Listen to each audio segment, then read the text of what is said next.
Irina nodded. She seemed to have expected Mag's answer. Helena also wanted to talk to me.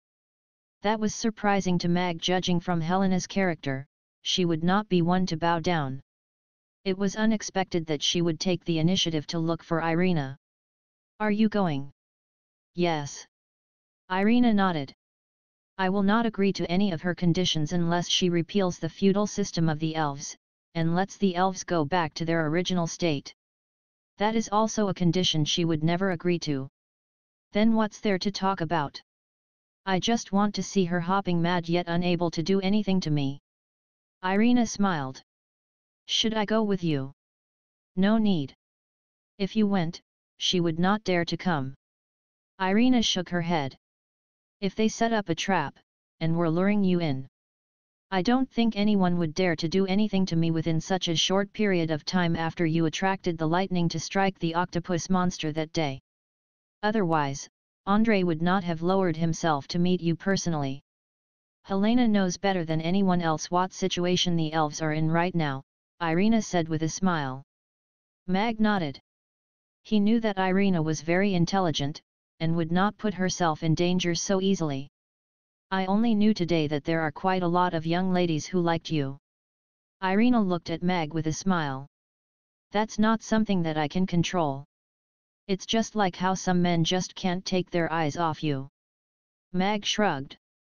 He could not be blamed for being too outstanding. Jealous? No, I was just being cocky.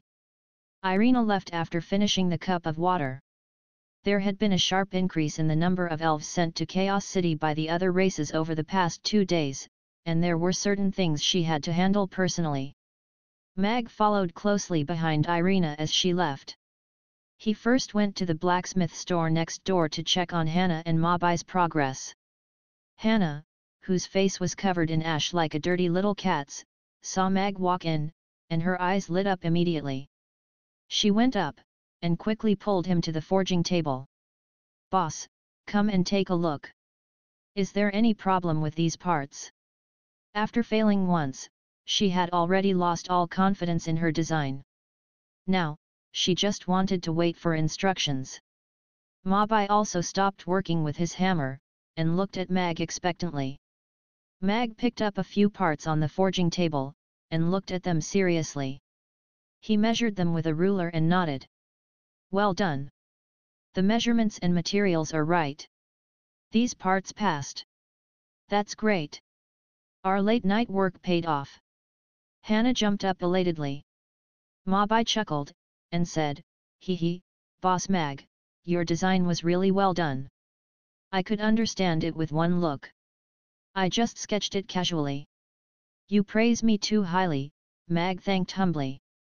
After making sure that Mabai could make the parts by following the blueprint, Mag did not stay further in the hot and stuffy forging shop. The stir-fried octopus tentacles and octopus balls had gained good reviews, so he definitely had to ride on this plan of selling the great old ones that he and the system collaborated on together. He had to first find a suitable shop front as the first shop selling the octopus tentacles. Next, he would have to create a supply chain for the octopus tentacles, from fishing at the boundless sea realm to transportation and sales. The octopus tentacles provided by the system could be sent straight to the shop, but once his business got big, it would naturally attract some attention, and there might be a problem of explaining the source of his ingredients. In the face of suspicion, shouting Alex, am not a cheat, would be useless. This was a business that required tons in stock. Even if half a kilogram of octopus tentacles were sold at 50 copper coins, the daily sales would still be at least 5 million copper coins.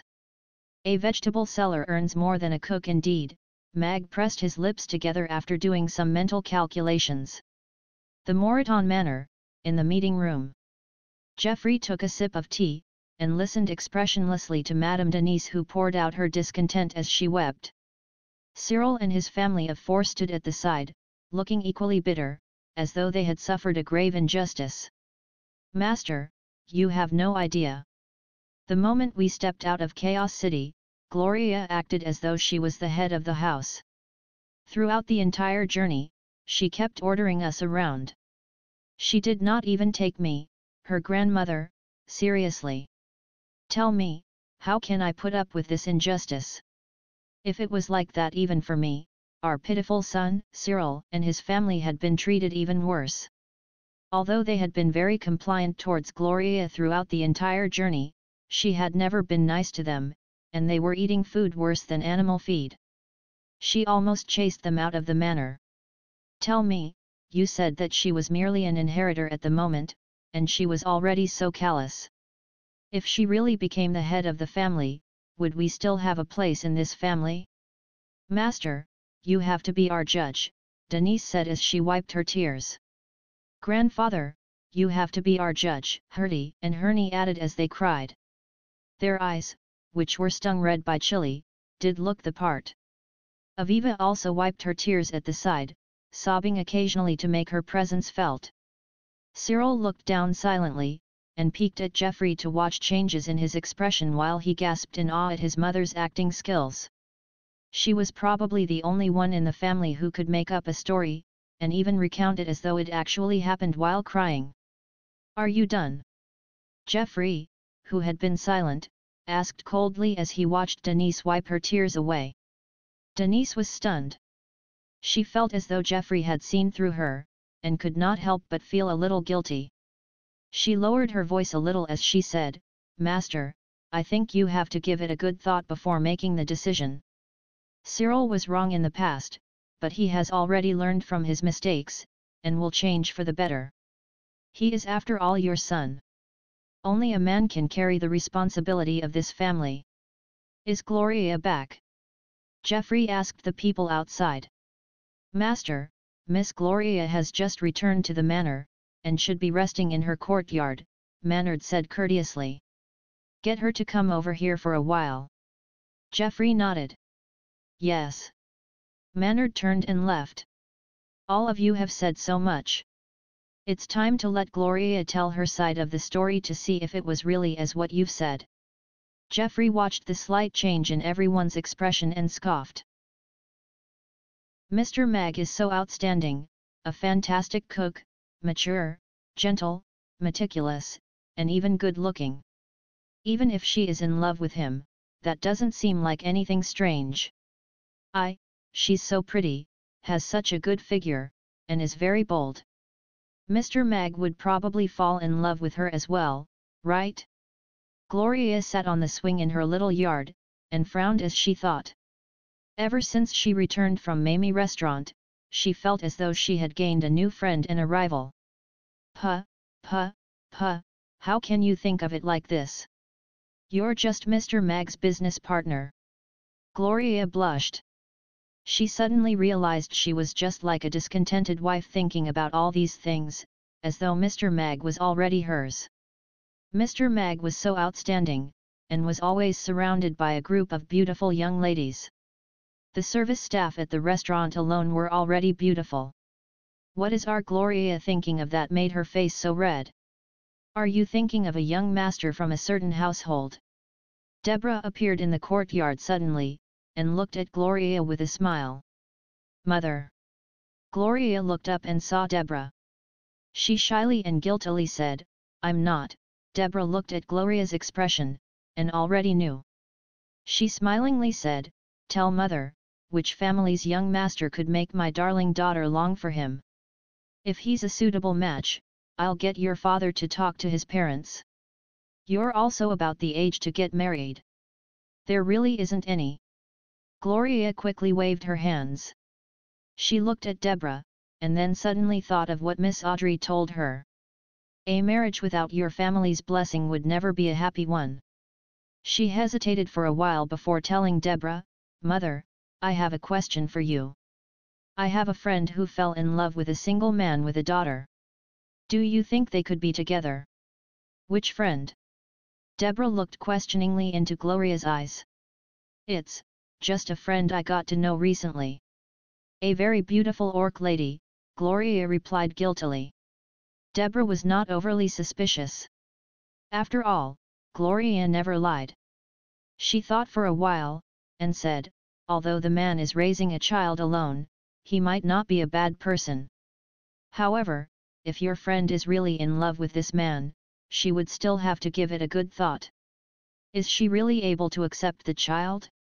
Both their future lives are very important. Secondly, would her family agree to this marriage? All parents would wish that their daughter could marry a good man. A man with a child would still be a little different. Amy is adorable and sensible. Mr. Mag is bringing her up on her own. He's mature and takes care of people well. Besides, he is very talented yet low profile and well-mannered. He is different from those sheltered young masters, Gloria said thoughtfully. Her family should be very fond of someone like that. Gloria blushed. She did not expect her mother to be so liberal. In that case, she would be on the same level playing field as Miss Audrey once again. Just then, Maynard, who was outside the courtyard, said, "Miss Gloria, Master wants you to make a trip to the meeting room." "All right," Gloria replied, and jumped off the swing. "I heard that Cyril and his family, together with your grandmother, went there the moment they returned." Deborah appeared rather worried. "Don't worry, Mother, Grandfather is able to make his own judgments. I will be back quickly," Gloria said with a smile before turning, and walking out of the courtyard. "This child, is all grown up." Deborah watched as Gloria disappeared behind the door, and smiled gladly. Gloria arrived at the meeting room. Geoffrey was sitting in the main seat, while Madame Denise was seated on his right. Cyril and his family of 4 were standing at the side. "Grandfather, Grandmother." Gloria went up and greeted Geoffrey and Denise first before glancing calmly at Cyril and his family. "Gloria, what attitude is that? Aren't you going to greet your uncle and aunt?" Cyril said with dissatisfaction. "Bad family upbringing and ill-mannered. You're embarrassing the Moreton family." "Exactly. We are your older sisters." Hernie and Hertie screeched. "I wonder if Uncle Cyril had this realization when you were fooling around, and causing trouble outside," Gloria said calmly as she looked at Cyril. As for her 2 crude older cousins, she ignored them directly, and treated them as noisy ducks. "You," Cyril's face flushed red as he got stumped. Hernie's and Hertie's face also reddened. They were dying to tear that perfect face apart. "Gloria," Denise enunciated coldly, ready to give her a lashing. "Cyril and his family said that you've been making things difficult for them throughout the journey. Is that true?" Geoffrey interrupted Denise and asked Gloria. "We went northwards to evacuate, and I merely acted according to the rules. I have nothing to be guilty of," Gloria answered calmly.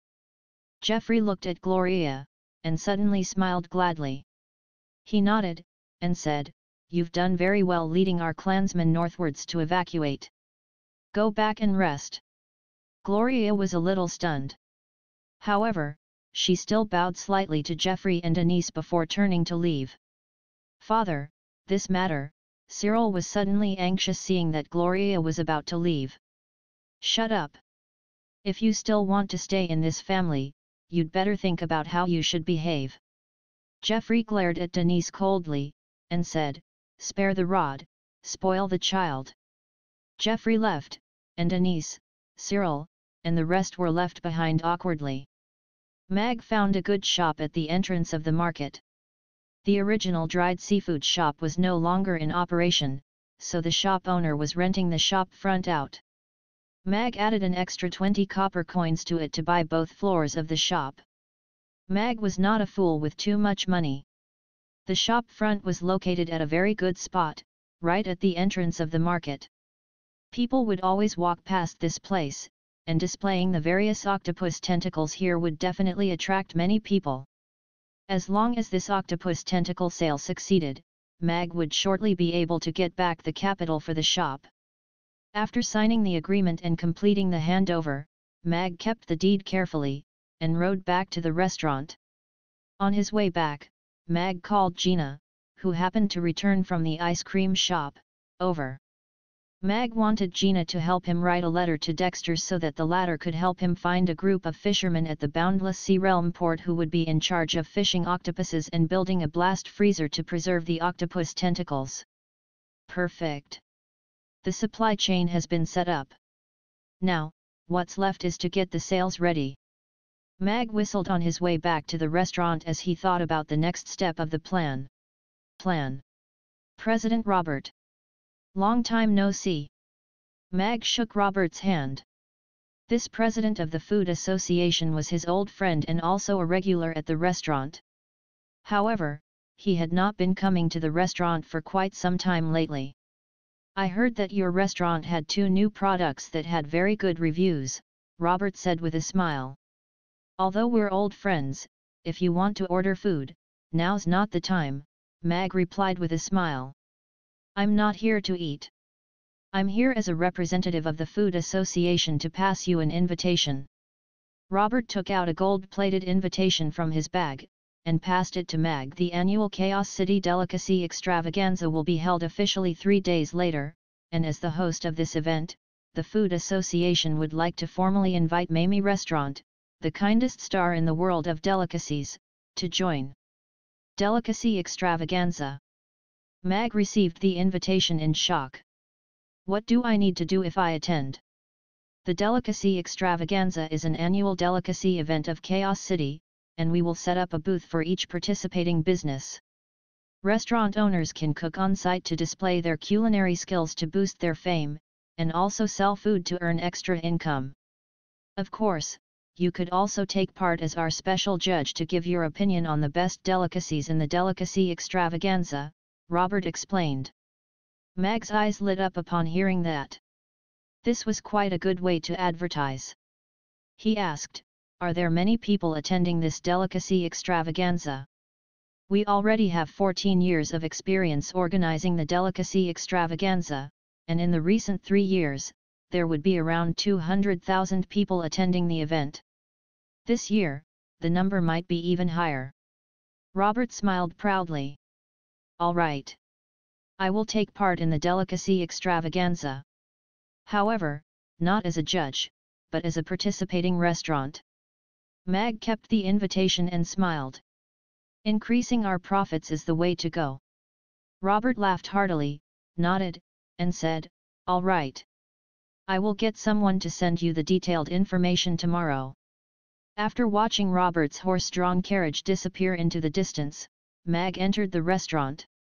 He was not eyeing the volume of 200,000 attendees, but trying to use this chance to launch the Octopus series so that it could be a real hit. Although business at Mamie Restaurant was very good, the high price restricted its customers to a small circle. Most of the ordinary citizens only knew it as a very expensive restaurant. Under the circumstances of limited outreach to customers, Mag did not try to change the current situation, as it was already difficult to cope with the current customer volume. However, the target group for the octopus tentacle business was not the regulars of the restaurant. 100 copper coins for a set of stir-fried octopus tentacles and 40 copper coins or a set of octopus balls was something more affordable than anything else.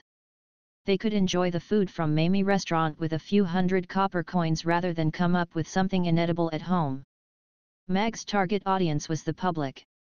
As long as he could start a hype to eat up the great old ones, his business of selling the great old ones would grow. For the past 2 days, he had been thinking of how to further promote the octopus tentacles. Taking in many disciples would be one way, but that would take too long. If he were to reveal his recipe, nobody would be interested in it, since they did not know how the stir-fried octopus tentacles tasted. Just when Mag was troubled over it, Robert gave him a way out. There was no reason for him not to take it. There was a super high volume of 200,000 people and tacky but very attention-grabbing delicious cuisine rankings. If the Octopus Tentacles series could make it to the rankings, it would definitely garner sufficient attention. If he were to reveal his recipe at this time to gain more traction for the octopus tentacles, there would definitely be very good effects. I suppose I have to hurry up with the shop. Gaining traction was the best way, and if anything were to go wrong, the effect would decrease significantly. Mag planned, and asked inwardly, "System, I've already bought the shop. I'll leave the renovation to you." Host, the system, this is a business partnership. I spent more than 5 million on this shop, and have already invested a large sum of capital in the early phase of this business. On top of that, I will have to be responsible for the sales, traction, operation, and other work. Are you still unhappy with just doing the renovation work?" Mag interrupted the system. The system fell silent for a while. "All right. I will start the renovation work for the shop. I will send workers in the day after tomorrow. Please prepare the first batch of resources. If there are no hiccups, this delicacy extravaganza would be the key to our seafood sales." Mag smiled. For the workers, Mag had already decided to hire among the night elves. He knew them well, and could trust them. On top of that, they were pleasing to the eye, so they would make the perfect match. The special effects of the stir-fried octopus tentacles and octopus balls forced all the powerhouses of the various races, who had planned to leave after a good meal, to stay back. Although they could not apply the law they had seen directly, and the amount that could be understood differed from individual to individual, this did not stop the powerhouses at all. Who would bear to let a chance to improve pass by? Alex's power allowed everyone to see the possibility of exceeding the 10th tier. Mag did not mind that at all. He only considered making the octopus balls into octopus pills, and then selling them to the 10th tier powerhouses at a high price. However, on second thought, octopus balls were octopus pills. Selling them at only 40 copper coins a set was too good to be true. Ding! As a business partner, the system has to inform the host that there was a serious mistake in the pricing of the stir-fried octopus tentacles and octopus balls. The system's voice rang in Mag's mind. Mag, who was grinding tofu, raised his brow. Selling it cheap was the only way that there would be a possibility of it spreading widely. What's wrong with the pricing? A low price is indeed the main condition for something to spread widely. It is just like how pork was the favorite meat of the Chinese before it became a luxurious ingredient. However, that is the price of the ingredient. If you want more people to buy the octopus tentacle, other than letting them know that it's delicious, you also have to let them know that it is very expensive to have a set of stir-fried octopus tentacles and octopus balls in the restaurant. If the people could spend less than a tenth of the money to get a delicious dish of octopus tentacles by buying and making it on their own at home, they would gain a sense of satisfaction, and have the thought of trying it out on their own. That would cause a higher desire for purchasing the octopus tentacles. The expensive price on the Mamie restaurant's menu and the cheap price of octopus tentacles at the shop would form a stark contrast, and that is where the sales really lie. Host, you've only seen the first layer of sales tactics, and still have a very long way to go to be the king of sales, the system said earnestly. Very well. I will leave the sales-related matters to you in the future. Business owners like us just need to invest, Mag said with a snap of his fingers. I just want to befriend her in the evening. Mag returned to the restaurant to welcome another wave of customers. The powerhouses of the various races vied to be in front of the line. They walked in excitedly, and ordered the stir-fried octopus tentacles and octopus balls. Many of the restaurant's regulars also ordered the value-for-money new product to try it out or revisit its goodness. Irina, disguised as Audrey, was also in the line. What Mag was secretly relieved about was that Gloria did not come at night. That made him feel a lot less stressed mentally. There's nothing between me and Gloria. Why do I feel guilty? Mag could not help but reflect, but he did not find a reasonable answer for that. Boss Mag. Your cooking is superb. I feel myself falling in love with. Irina walked in and stopped beside Mag. Your cooking. That's my honor. Mag smiled. He could feel all the envious and jealous gazes, and suddenly found this feeling rather enjoyable. Wow, bro, I haven't seen you for only 3 days, why do you look even weaker? Randy sat in front of Vicenio as he exclaimed at the latter's pale face. Don't mention it. I went to the western mountains with my wife to watch the snow for the past 2 days. At first, my wife was a doe, but after that, she became a wolf. I almost died halfway. Vicenio rolled his eyes, and said limply, I had to get help to come in. I couldn't even walk while supporting myself against the wall. Sis-in-law is really sensual, Randy clicked his tongue. He was suddenly thankful that Vicenio had yet to introduce him to a beautiful and rich old woman. You should order the Buddha jumps over the wall later to replenish your energy. If you have the Rugiamo straight away, I'm afraid your body would be too weak to handle it. That's what I thought too. Also, I've already thought of an excuse not to go home tonight. I'll find a place to have a good sleep tonight. Otherwise, I really won't be able to make it. Tears welled up in Vicenio's eyes. Randy sighed to himself. Young people's breaking moments were all so silent. He looked at the pitiful Vicenio, and sympathized with him as he considered inviting him to his house to stay over for the night. You're leading the life. Not only do you not have a wife, you still don't have to wake up every morning thinking of the number of places you have to go to collect rent. Look at me. Even when I'm not going home tonight, I'll still have to be frustrated over which house to stay in. Vicenio sighed as he looked at Randy enviously. Thanks. I felt offended. Randy was smiling, but not really smiling. When I was young, I always felt that I was very outstanding and smart. When I grew up and experienced more things, I realized I was good for nothing, ordinary, and useless. Vicenio wallowed in self-pity. All I have is a face that rich ladies like. That's heaven's giving you a way out. Randy nodded. He had to live on his talents. Yet, this one mouthful is able to last a lifetime. Vicenio nodded. He looked at Randy pitifully.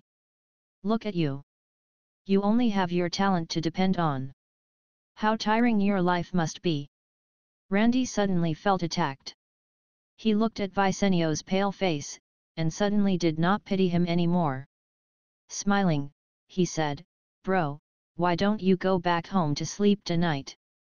If sis-in-law can't find you, she will feel very lonely. Aren't you afraid of waking up the next morning with a cuckold on top of your head? If you think anyone can climb up her bed, then you're really belittling me. Even if it's because you don't want to work hard anymore, not everyone can do this. Vicenio smiled confidently. Although he did not really say anything, Randy already felt offended. Oh, right. Didn't you tell me to introduce you to some ladies? My wife has a best friend whose man eloped with her maid. She has been very down lately, and is currently single and available. At times like this, women would lower their standards for males, and as long as you can come off as gentle and meticulous, I will have the chance of being recruited as an exception, and no longer have to work hard, right? Randy continued with a strange expression. He felt offended once again. Bingo!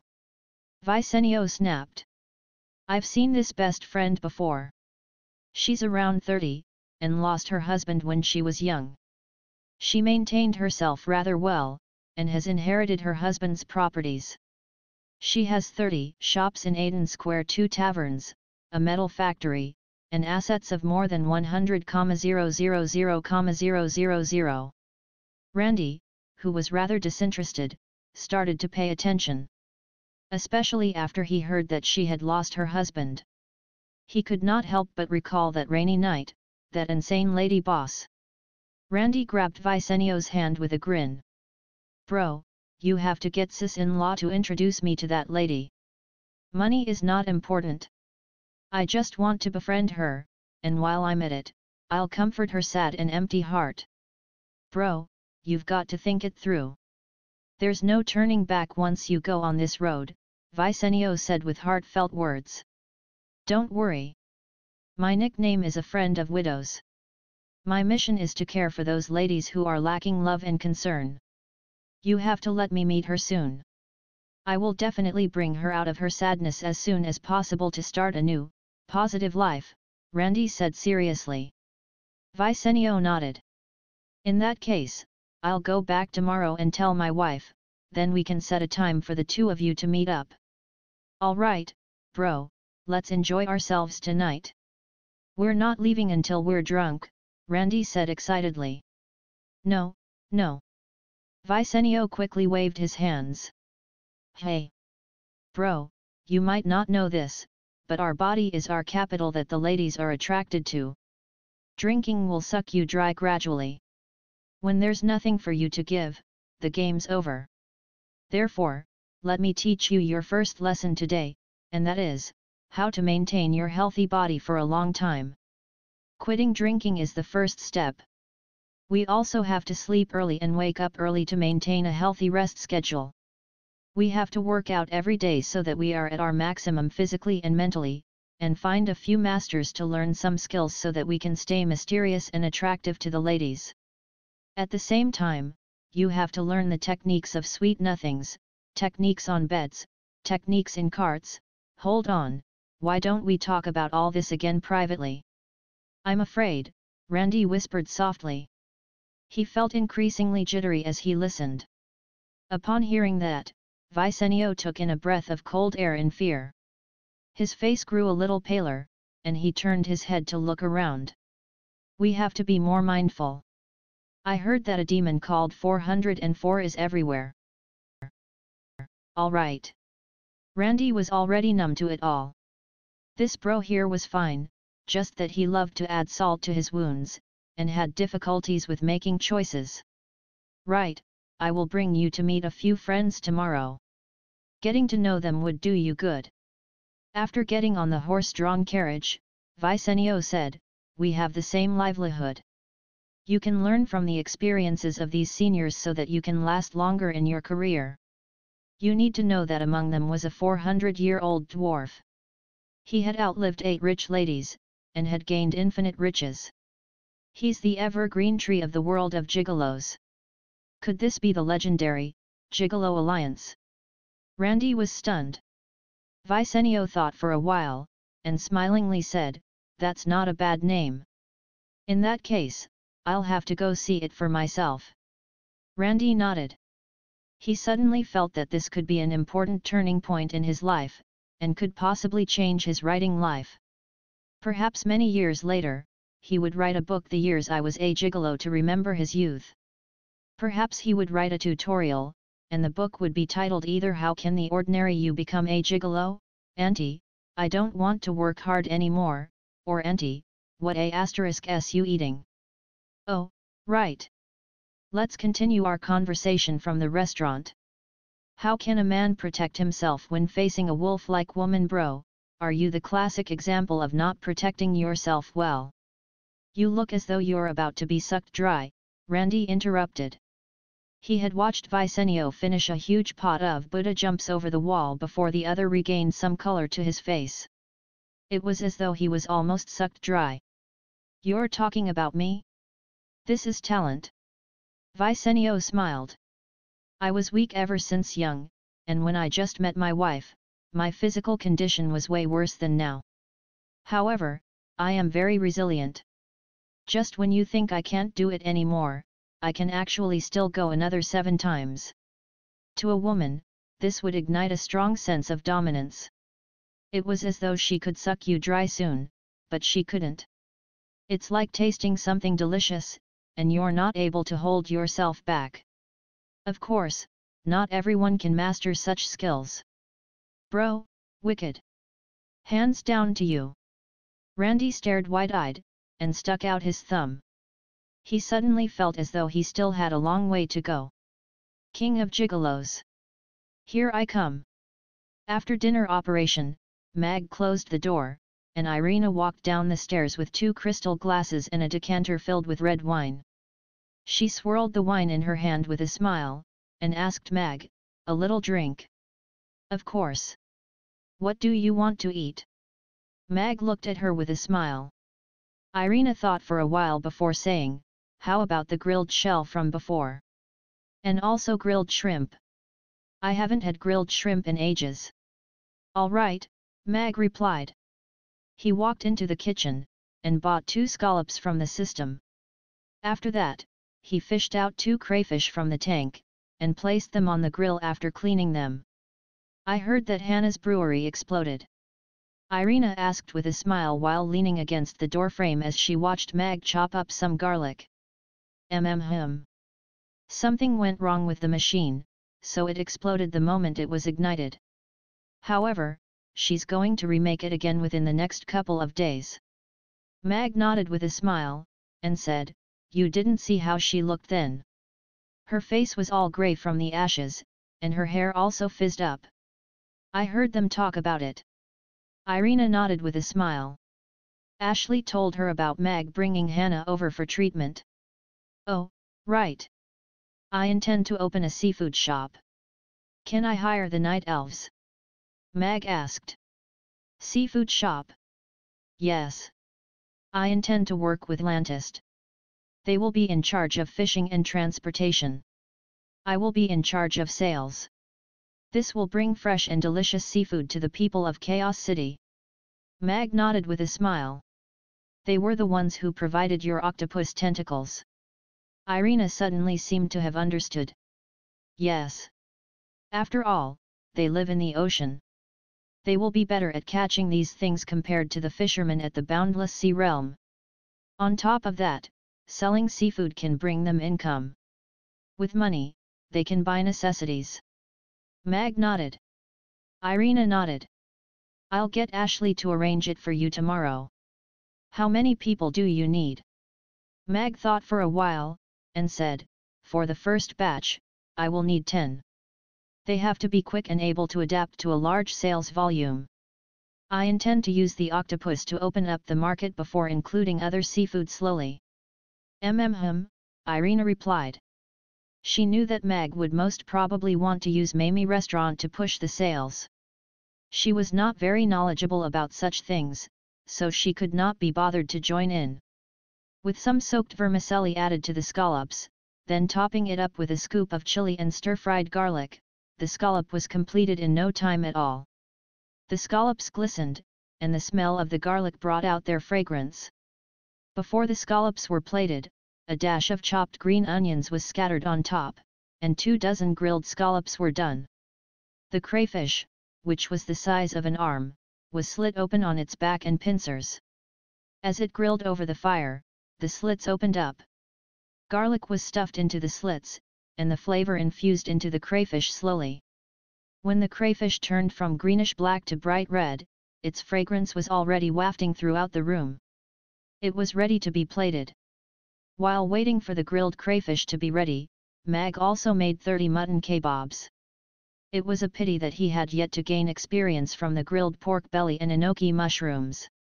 Otherwise, he would have to try out their taste. Oh, right. Roasted pig's brain was delicious too.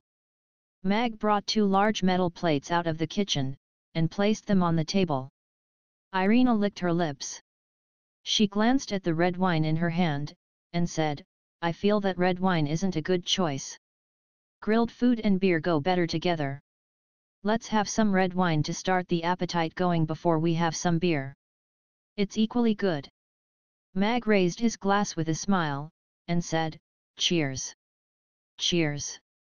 Irina picked up her glass, and finished everything. Mag, who took a sip, was about to put his glass down. He raised his brow, hesitated for a while, and gulped the entire glass of red wine down too. "Beer." Irina put her glass down. Her face was flushed red, and she was looking at Mag coquettishly. "I'll get it." Mag stood up with a smile, and walked into the kitchen. Soon after, he brought out 2 pints of beer and a small beer barrel. He knew Irina's alcohol tolerance was very well. Although she was not a very good drinker, she could definitely handle a pint or 2 beers. Slurp. Irina pinched a scallop between 2 fingers, and put it to her mouth. After that, she used a small spoon to sweep the vermicelli and scallop into her mouth while slurping up the delicious soup. Say, if Amy were to come downstairs now, and see that we're having supper behind her back again, would she be angry? Irina asked Mag with a smile as she sucked on her thumb. Maybe. She would be super fierce. Mag nodded at Irina with a smile. But she's still growing up, and it's not good for her to have supper. Are you going to rodeo with her the day after tomorrow? Irina asked after biting into the mutton kebab. I won't be going. With Krasu's capabilities and his status in the Roth Empire, Amy will definitely be safe. Mag shook his head. He added, there would be a delicacy extravaganza in Chaos City 3 days later. I've already promised the president of the Food Association that I would attend. Irina nodded. Krasu was just like a pastor in the Roth Empire's world of magic casters. By inviting Krasu back to host the Magic Caster tournament this time, Andrei had to be thinking of pulling Krasu over to his side. Therefore, Krasu would not be in danger. Didn't anyone from the Roth Empire look for you today? Not a shadow in sight. Mag shook his head. Besides, they most probably don't know where to look for me. True. A powerhouse without any care is the scariest. Irina smiled with a nod. Compared to that, I actually am more worried about where the other half of the Great Old One is sealed. Since the Great Old One at the Thunderstorm Mountains could break out of its seal, the remaining half most probably could too. Mag put his glass down with a serious expression. The powerhouses from the various races had come to a common consensus at the celebration party held in the City Lord's castle. Everyone would check out their territory for possible tracks of the Great Old Ones. Once there is a discovery, the other races will be informed immediately, Irina said. I'm just afraid that they would be sealed at a deserted place or somewhere dangerous, or even in the midst of the vast ocean. Lantis used to be a vast piece of land 10,000 years ago. Mag was not very optimistic about the situation. If I can get a full grasp of the holy light, I might be able to purify them immediately, Irina said thoughtfully. Before that, the various races of the Norland continent will still have to join hands to deal with the situation. At least during the peace talks a few days later, renewing the peace treaty will be the first step. The Roth Empire will never agree to it. They have the ability to fight the dragons, but their territory is almost the same as the goblins. Actually, I also agree that the various races should have their territories redistributed. The peace treaty 100 years ago divided the land based on capabilities. However, the capabilities of the various tribes were determined by a war that swept across the entire Norland continent. 100 years have passed, and the strength of the various races has increased or decreased, becoming completely different from what it used to be. The Roth Empire's territory was the smallest out of all the races, and most of the land was frozen, and unable to be used for farming. This was not advantageous for the survival and development of humans. You want to start a war? Irina was stunned. No, I want to discard the war, and put things out openly on the negotiation table, and have the various races reshuffled based on their strength. After that, use the land not yet developed by the various races, and redraw the territorial boundaries based on strength. The dragons occupy Dragon Islands. However, the land on Dragon Islands left undeveloped is many folds wider than the Roth Empire's. Also, the Orcs' southwestern territory was also left undeveloped. There are vast areas of land like that. If some of these lands can be given to the Roth Empire, the Roth Empire will be able to find a place for their citizens who have nowhere to go. Do you really think Andrei would be satisfied with this amount of land? Besides, the other races would probably be unable to accept it. Irina did not agree with Mag. I know Andrei's ambitious, and I know the other races would definitely not accept giving up their land.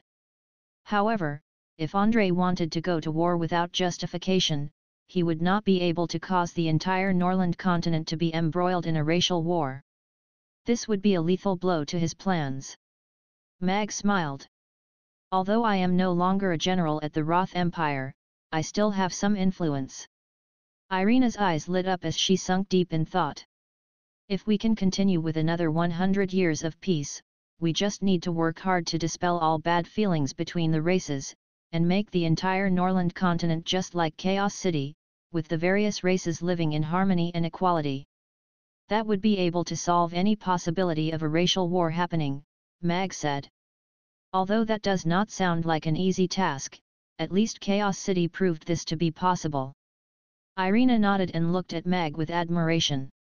Scram! All of you, get out! Expensive tea sets and porcelain were strewn all over the floor. The bedroom was a mess, and a few maids ran out of the room in horror. The 2 10th-tier knights guarding by the door exchanged glances, and closed the door reluctantly. Josh, whose hair was unkempt, leaned against the wall as he slowly slid down to the floor. He picked up the flask of wine, and poured the liquid into his eyes as he stared blankly into space. His left ear had been cleanly shaven off, making his handsome face look a little strange. Alex! Why are you able to get back up time and again? Josh clenched his fists tightly, and his nails dug into his flesh as he howled like a wild beast. It had been 2 days since he returned from Chaos City, but he had never been able to walk out of the trauma of the sword. He had lost an ear, his dignity, and the courage to face Alex head-on. That line, "as for your life, I will claim it one day," echoed in his mind like a curse. The slight breeze outside would make him nervous, and he would be unable to fall asleep without getting drunk. However, for the past 2 days, even making himself drunk had become so difficult. Alex attracted the heavenly lightning to strike the devil, used his flying sword to kill Weston, and took Josh's ear. That had left an indelible mark in his heart. Become my servant. I shall bestow you with the powerful strength passed down from ancient times. I'll allow you to kill all your enemies, and those who were disloyal to you shall all fall into a bottomless hell, an enchanting voice sounded inside him. Josh looked at the wooden box he hid under his bed, and his eyes glimmered. Josh is done for. Alex has actually given me a big help. In the first prince's mansion, Sean stood in the hall in his armor as he looked out towards the south. He smiled. A pile of torn bits of a letter beside his feet was blown away by a gust of wind. What happened to Josh at Chaos City did not escape his ears. For the past 2 days, Josh had been shut inside his room, and his hysteria was also within his control. The path towards power had never seemed so smooth. Click. The door was pushed open gently. Amy, who was dressed in a black magician robe, ran in and stood by the bed. She spun around on the spot, and looked at Mag expectantly as she asked, "Father, can I wear this magician robe to the magic caster tournament? I heard that I get to go on stage to receive a prize if I win the first place." "Of course you can. Our little Amy is the cutest magician princess." Mag nodded with a smile. He did not know when the little fellow woke up, and she even changed into a magician robe on her own. If it wasn't that little tuft of hair sticking out with personality, she would already be ready to go up on stage to receive a prize. "That's great. Then I will receive the prize like this." Amy smiled brightly as though she had already defeated all the magic casters, and was about to go up on stage. "Little Amy, come here." Mag beckoned with a smile. Amy went over obediently and sat by the bed. "Our precious little baby has grown up a little more." Mag placed his hand on Amy's head, and helped her press down that tuft of hair sticking out. Her hair was as soft as silk, just like a newborn kitten's fur. It glimmered under the golden glow of the sunlight. Amy tilted her head, reached out, and pinched Mag's face. Her azure blue eyes shone brightly as she said in a kiddish voice, "Thankfully you've not grown old, Father. Little Amy won't allow you to become old too." Mag's heart melted. He suddenly felt warm and fuzzy inside. He smiled and nodded. "All right, if little Amy doesn't grow up, I won't grow old." Amy thought for a while, and looked conflicted. "What's wrong?" "In that case, I'm not growing up. I don't want Father to grow old. I want Father to always be with me. I'm not growing up." Amy shook her head as tears welled up her eyes. "Silly. Father will always be with you until you find me annoying, grow tired of me, and want to go out to roam the world." Mag tapped Amy's little nose. never. Amy loves father the most, why would I be annoyed with you? That won't happen. Amy smiled. She went up and kissed Mag on his cheek. She dangled her 2 feet by the edge of the bed, and quickly told Mag like a mini-adult, "Father, Master said that I would be gone for 3 days. For these 3 days, I'll be handing Ugly Duckling and Big Sister Annie to you to take care of. You can ignore Ugly Duckling, but Big Sister Annie would definitely feel lonely, so you have to spend more time playing with her. I will take good care of her." Mag nodded with a smile. He did not expect the little fellow to already be thinking of taking care of Annie when she was just a 4-year-old. "Good morning, Father. I will go back then. I still have many sets of clothes I'm going to try on for her to see." Annie jumped off the bed and walked to the door. She paused for a while, and said, "Big Sister Annie and I would like tofu pudding and yueshao for breakfast. Master Krasa said that we would be setting off this morning." "All right, darling," Mag replied with a smile. He got up, changed into his chef's suit, and went downstairs to wash up and prepare the kids' breakfast. It was a short 3-day trip, so Amy did not need to pack a lot of things. Besides, with Krasa going along, he needed not worry too much. Soon after, Irina went downstairs as well. She was still in her pajamas when she stood by the kitchen door with a glass of warm water Mag poured for her as she watched Mag make breakfast while sipping on the water.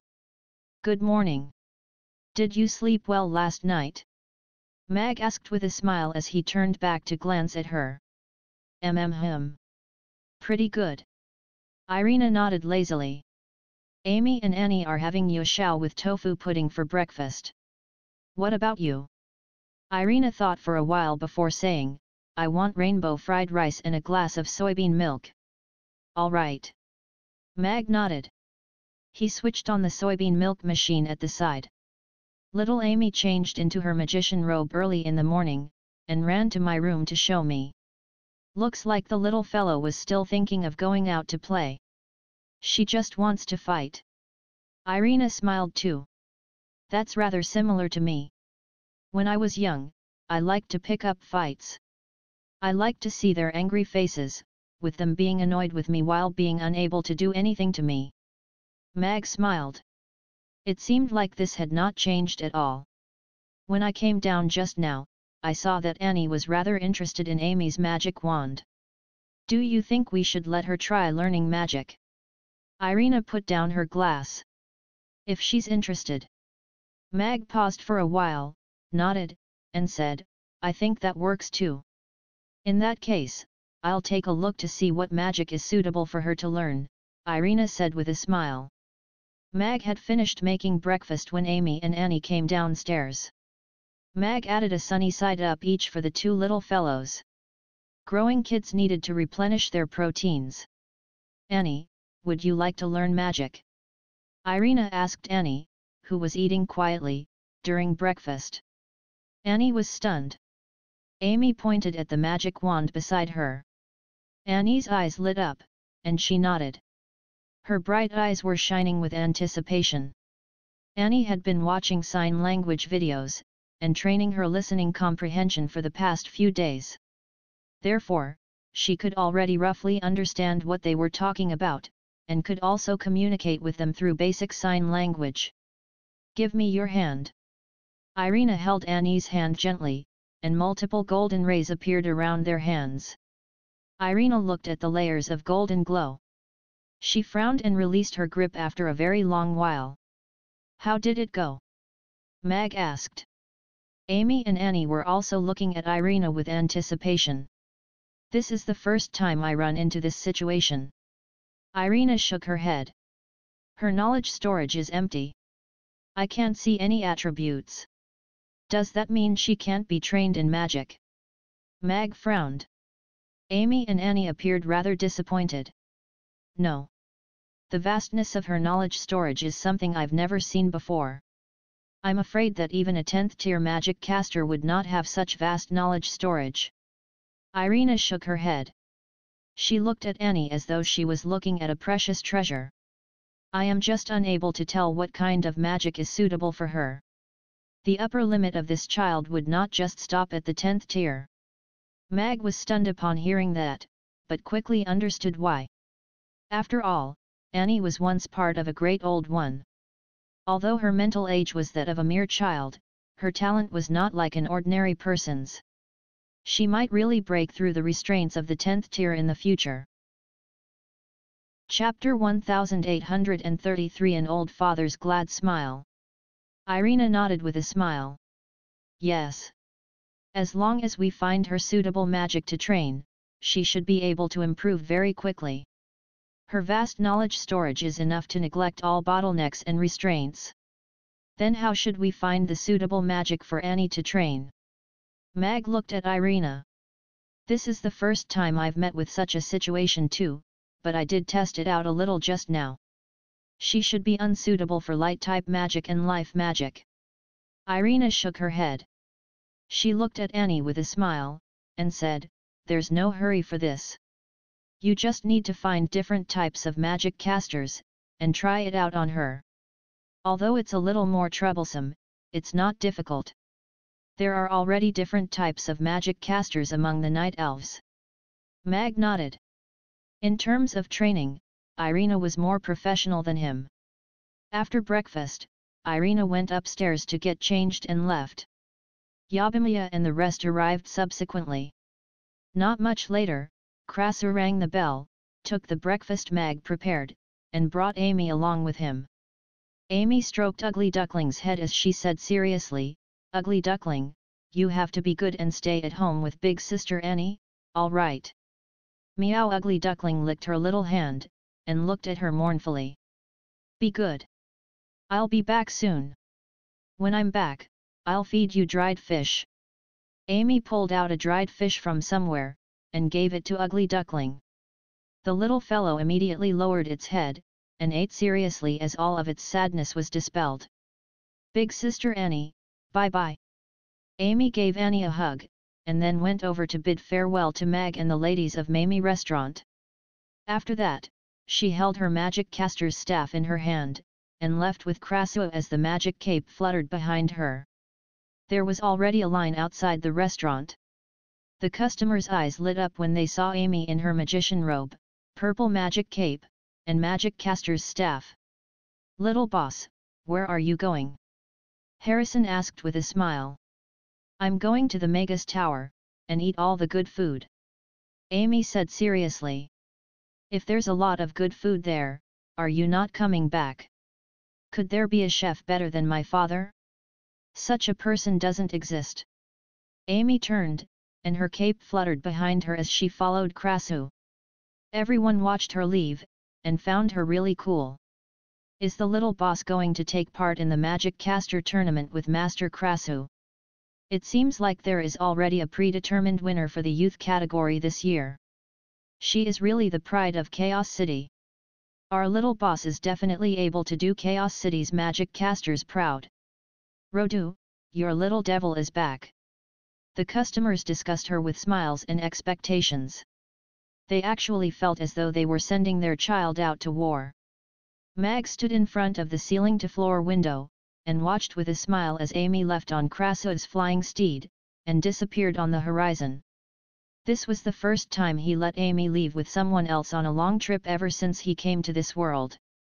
The little fellow finally changed from a cowardly and self-abased half-elf to a little magic caster who dared to step into the Magus Tower. Although he had an old father's glad smile hanging on his face, Mag still felt a little afraid. Perhaps there would be more moments of him watching her leave like now. He could only stand here and watch as she roamed the vast land and explored the world.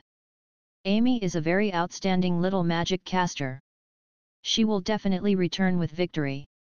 Boss, you don't have to worry, Yabimiya said with a smile.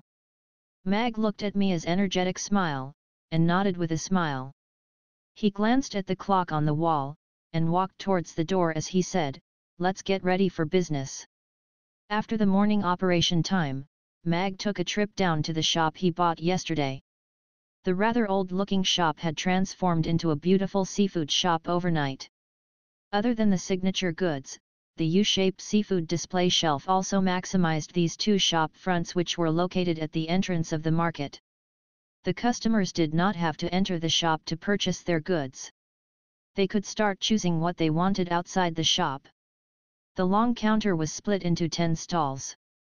There would be 10 cashiers working at the same time, so even if business was very good, they could still cope. Mag walked into the shop.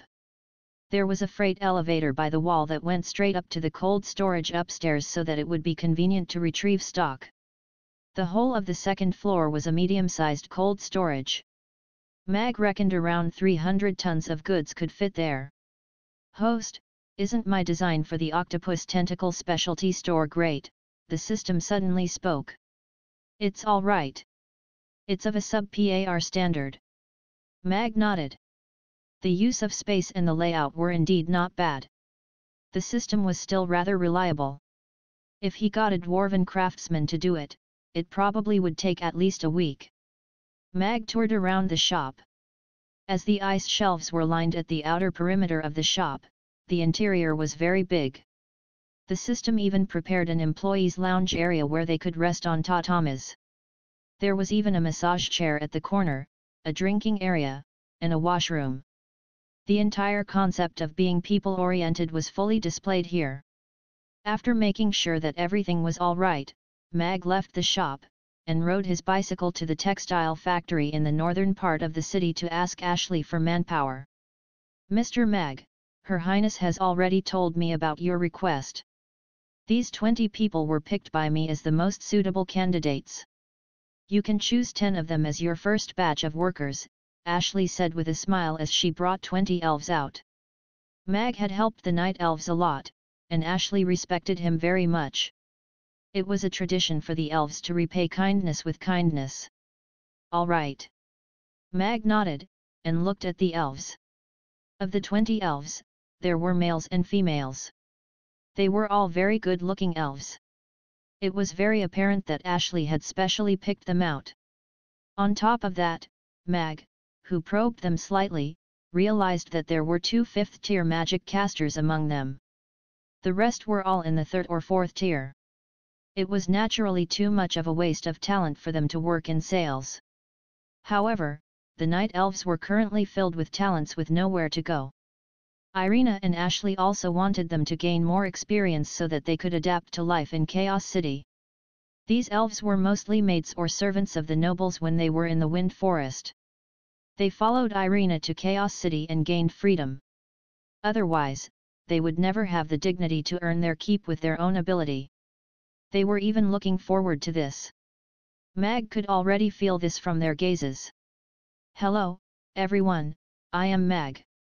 The new seafood shop will currently only need 10 employees. On top of that, as the job scope is a little complicated, I need to do a simple interview with all of you, and choose 10 of you for the roles," Mag said with a smile. "This is the address of the shop. Be here at around 9 a.m. tomorrow. I want to give you some training before we start business operations. The official opening will be on the day after tomorrow." Mag wrote an address on a piece of paper, and handed it to the last-minute appointed leader. She was a mature and gentle elf called Alia. Her smile was warm and friendly, and she was very approachable. As she used to be a senior servant, she had the ability to manage, and was thus appointed by Mag to be the acting manager of the seafood shop. He would be giving them a basic pay of 5,000 copper coins per month as well as a certain percentage of sales commission. There would be a test at the end of every month, and the top 3 salesmen could receive the chance to be promoted and also a big bonus. The foundation Mag wanted to build for this seafood shop was based on meritocracy. After hiring the workers, Mag understood the situation at the textile factory under the accompaniment of Ashley. As one of the people with actual control over the textile factory, Mag owned half of the stocks, and was in charge of the sales. He had similar say as Irina over the textile factory. The current spinning machine run by the steam engine had passed through the exploration stage steadily. The 12 production lines were operating with a high efficiency and the output was very stable. On top of that, Tens of thousands of elves were using the manual spinning machine that Mag had adapted in the manual workshop. They almost could equal the output of the spinning machine. Judging from our current output, we will be able to produce more than 20,000 batches of cotton yarn. If we do not increase our workers, there will be a limit to how much our output can be increased. Ashley passed Mag a table. To be able to produce up to 20,000 batches on the second month is already exceeding my expectations.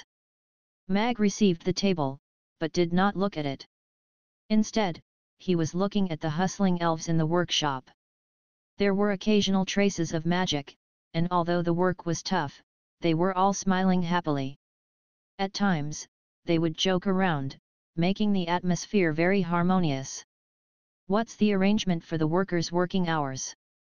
Mag asked Ashley. "Currently it's 9 to 5. The workers' off days were arranged so the machines would not stop running," Ashley replied. "Has the City Lord's Castle lifted their restrictions on you?" Ashley was a little shocked at Mag's question. However, she quickly replied, "The restrictions have yet to be completely lifted because there are a lot of night elves. The current limit for the number of elves leaving the factory was increased from 500 to 5,000. Mag nodded. The City Lord's Castle had accepted the night elves into the city, but the City Lord himself also had difficulties. Allowing the night elves to slowly integrate into this city was good for both parties. "I've already received the first loan for 10,000 batches of cotton yarn. I'll get the finance department to credit it in, and we can release the first official salary for them."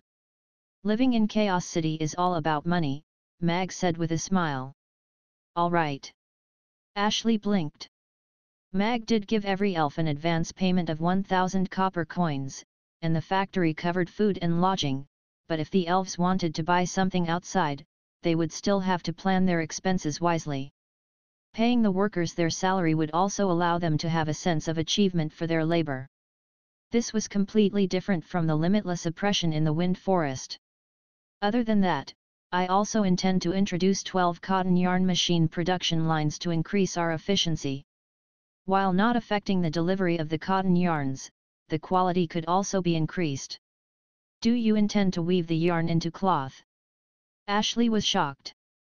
"Yes. Cotton yarn is the lowest tier production. Although we've mechanized to increase efficiency, in order to open up the market, we've lowered our selling price, and our revenue is not high. On top of that, the high-quality yarn that was made into cloth will have a higher value. The revenue could also increase by a large margin." Mag nodded. He added, "Of course, we will only make the best quality fabric, and will not be producing it in high volumes." Ashley thought for a while, but was still puzzled. She asked, "Since high-quality fabric has a higher revenue, why don't we put in all our effort in production? Goods are only precious when they are scarce. If there was high-quality cloth everywhere in the market, its price would naturally fall." Mag smiled and shook his head. "Monopoly could indeed bring us a huge revenue, but it would also harm people in this field of business, and that might bring us future trouble. Although this industry would still have to go through mechanization, this is a foreseeable, slow process, and should not be done overnight. We can just take away with us the thick stack of money on the table. It's not very nice to flip the table too." Ashley understood. She looked at Mag with increasing admiration. Mr. Mag had foresight, and that was not something ordinary people could surpass. Mag toured around the factory building. Irina bought a really big plot of land from the City Lord's Castle for the factory and Night Elves' accommodations, but only half of the piece of land was used. Mag did rough planning, and drew out areas for the new workshop and weaving room. Mag would still have to go back to slowly research the weaving machine. However, that was not like the spinning machine. In his memory, there was a ready blueprint of a weaving machine from the Middle Ages, but it could not do detailed work, and would definitely not meet the criteria of the fabric. Therefore, it required improvements. He had already launched the steam engine, and the textile industry would definitely welcome a huge revolution in the future. Mag would start it off, and when it was time for the steam spinning machine to level up, he would already be dabbling in another field. Mag left the factory, and went over to look for Sheer. The appearance of the great old ones had messed up their initial plan for the steam train. However, their test trial had already succeeded, and all they needed was the peace talks to be renewed. The steam train would open up a new era, and Sheer was very confident in that. Mag knew very clearly that Sheer's judgment was not wrong. The steam engine could open up a new era, and so both he and Sheer had signed an extra agreement for the priority supply of the steam engine. I heard that Mr. Mag and Princess Irina's textile factory is already on the right path. Are you planning to expand so quickly? Sheer asked Mr. Mag with a smile as she signed the contract. Yes. The increase in efficiency brought by the machine is very obvious. It's inevitable that many of the labor-intensive industries would be replaced by machines, and the capitalists who grasped the mechanical techniques would have the greatest benefits. Mag nodded with a smile. Producing steam engines would naturally be the best business. Vixen. Mag raised his brow slightly. If it was someone else, their mind would definitely go down the gutter. Thankfully, he had a tiger wife at home, so his heart was as calm as water. Smiling, he said, if I had other big projects which require a large amount of capital like the steam train, I would naturally come to you first. As for those small projects, I would not hold you up with those. Even I can't take on more projects like the railway. Sheer smiled and looked at Mag with an expectant gaze. You don't have to look at me like that. I really don't have any such projects currently. Mag shrugged. The era of the steam engine had just started, and he could not make everyone jump into the digital era all of a sudden. The world would probably enter a state of confusion, and God might punish him for that. Then I hope I will be the first person you think of when there's an opportunity, Sheer said seriously. Of course. Mag picked up the glass of water on the table and took a sip. After that, he stood and left to go back to cook. On his way back, Mag saw that the temporary stalls in Aden Square were almost all set up. It took up the majority of the central space in Aden Square. It seemed like the scale of the delicacy extravaganza this time was rather big. It's too difficult. Brewing wine isn't even this tough. I'm just dead tired, Hannah said depressingly during lunch as she walked down the stairs, and flopped on the table after washing up. It pained everyone to see her like that. They all knew that the machine in her factory building exploded 2 days ago, and she had to start from scratch. Although you're dead tired now, you'll soon be rewarded, Mag said as he took out the last plate of eggplant with garlic sauce. What reward? Hannah suddenly sprang right up as she looked at Mag expectantly. You won't be tired when you're dead. Mag smiled and sat opposite Hannah. Boss, you, Hannah glared at Mag angrily. Yeah, look at ugly duckling. It's just eating and sleeping all day long. How blissful, Mia said as she stroked ugly duckling, which was eating by her feet. All right, let's eat. Mag picked up his chopsticks with a smile, and told Hannah, I went to the textile factory this morning, and found you a group of outstanding workers. Once you've got your machine ready, you'll be able to start work immediately. Really? Hannah's eyes lit up with joy. She looked at Mag agitatedly, and said, Boss, I love you. All right, I can't accept your love.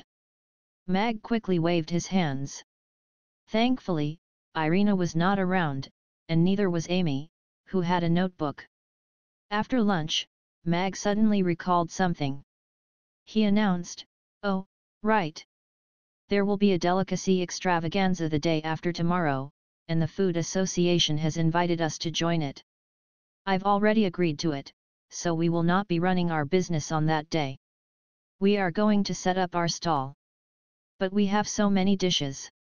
It's not very easy to operate with a stall, Yabimiya voiced out her concern. We will only have 4 dishes on that day. Stir-fried octopus tentacles, octopus balls, and 2 octopus tentacle dishes. Mag smiled. On top of that, I will be revealing the recipe for these 4 dishes and do a live tutorial.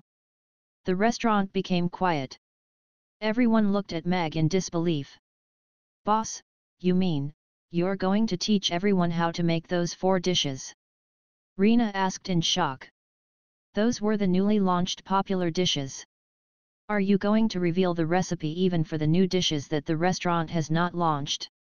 Ferris exclaimed. Yes. I intend to teach everyone how to make those dishes so that everyone can whip up delicious food at home too. Mag nodded. Smiling, he said, as for the 2 new dishes, I don't intend to put them up on the restaurant's menu. If people want to know what they taste like, they can only make it themselves at home, or wait for another restaurant to introduce it on their menu. Everyone was even more astounded. They did not understand why Mag was doing this. I intend to open up a shop specially selling octopus tentacles. I've already found the supplier, and I am revealing the recipe to teach everyone how to eat the octopus tentacle because I want to start the sales for it, and also do some for the new shop, Mag explained with a smile. Boss, you are really a talent in sales. Angela gave Mag a thumbs up. She sincerely admired him. Everyone also understood how it worked, and could not help but look at Mag in a different light. I just wonder if those customers who would want to try the new product but miss the opportunity would flip, Mia said with a smile. It's all right.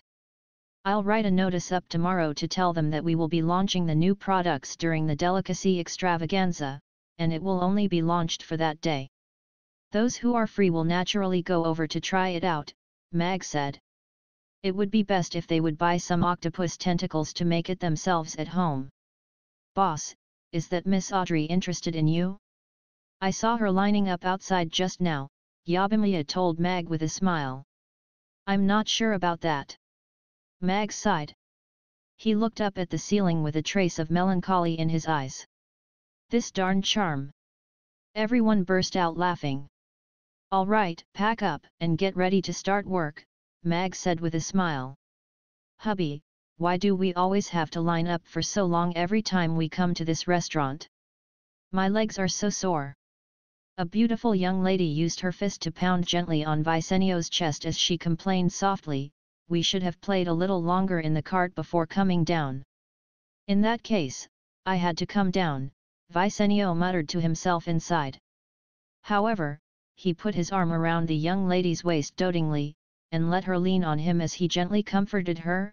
Honey, don't be impatient. The restaurant's door will open soon. There's a long line because Boss Mag's food is really too delicious. He looked in front. Randy was chatting happily with a gentle-looking woman.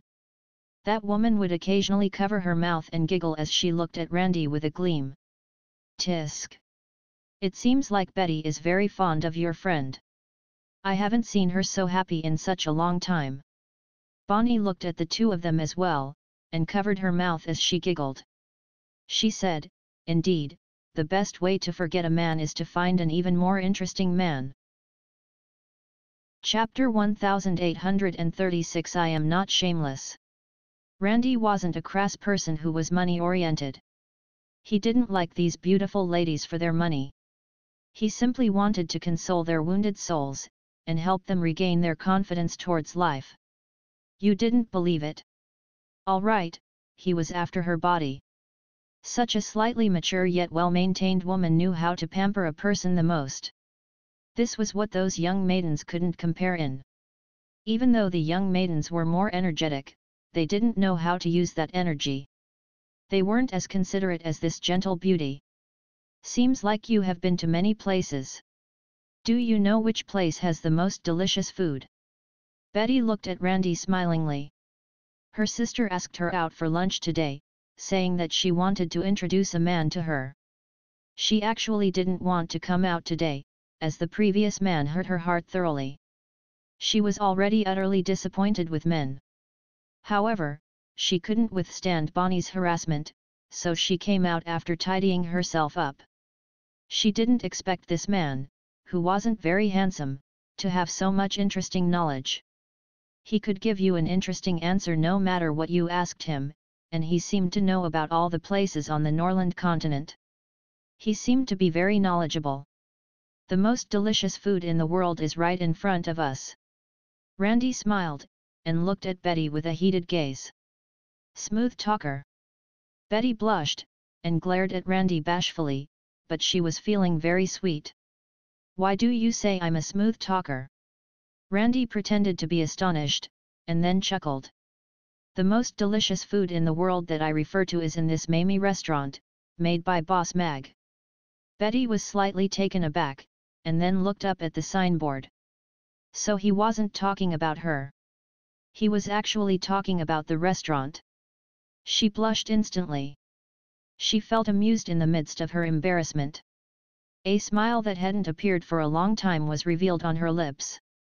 Randy was even happier to see her like this. Smiling, he said, "Of course, the person in front of me is even more delicious. I am already half full simply by looking at you." The smile on Betty's face became even brighter. She tossed all her troubles away, and ripples began to appear at the bottom of her heart. The restaurant's door opened. Mag stood at the door, and smilingly said, "Welcome to Mamie Restaurant." Everyone filed in, and found their usual seats. "Boss Mag." Randy blinked at Mag when he walked through the door. Mag nodded with a smile, and swept a glance at the beautiful lady next to Randy. He had heard Randy boast about the beauties that he had met before more than once. It seemed like he had found a new target, and she was also a rich lady. Betty also flicked a glance at Mag. This restaurant's boss looked rather young and different from the usual restaurant's bosses, who looked greasy and had big bellies. This boss was tall and strapping. He wore a clean and neat chef's suit, looking very energetic.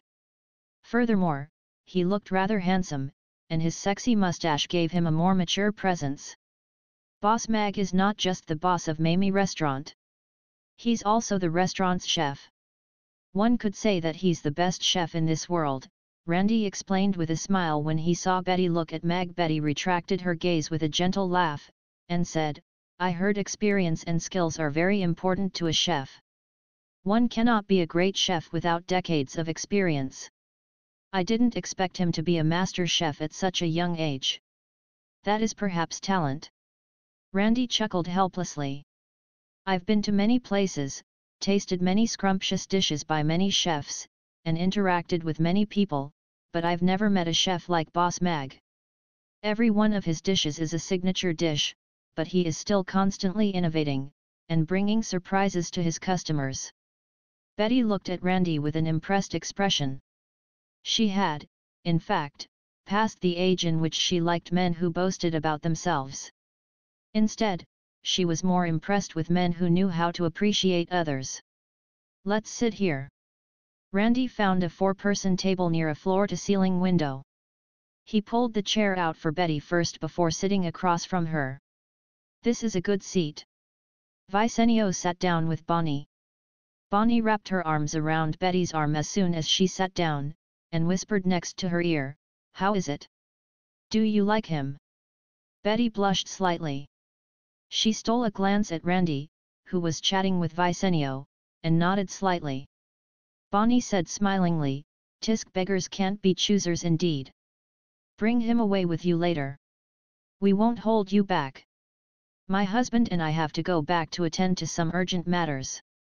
Betty naturally knew what was the urgent matter that her friend was referring to. She blushed deeper, and glared at her coyly. "You don't have to envy me. Isn't there one available if you want?" Bonnie gestured towards Randy with her gaze smilingly. Randy froze a little.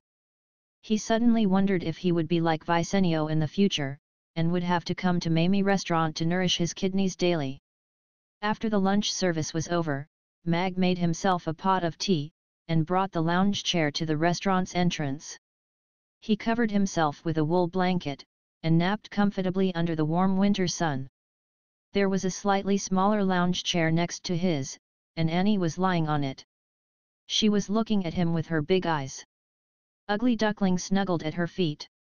It raised its head to yawn before burying its head back in the soft blanket again. It closed its eyes, and began to snore. Mag turned to look at Annie before saying inwardly, "Omnipotent system, when can you develop a miracle drug that can make Annie speak?"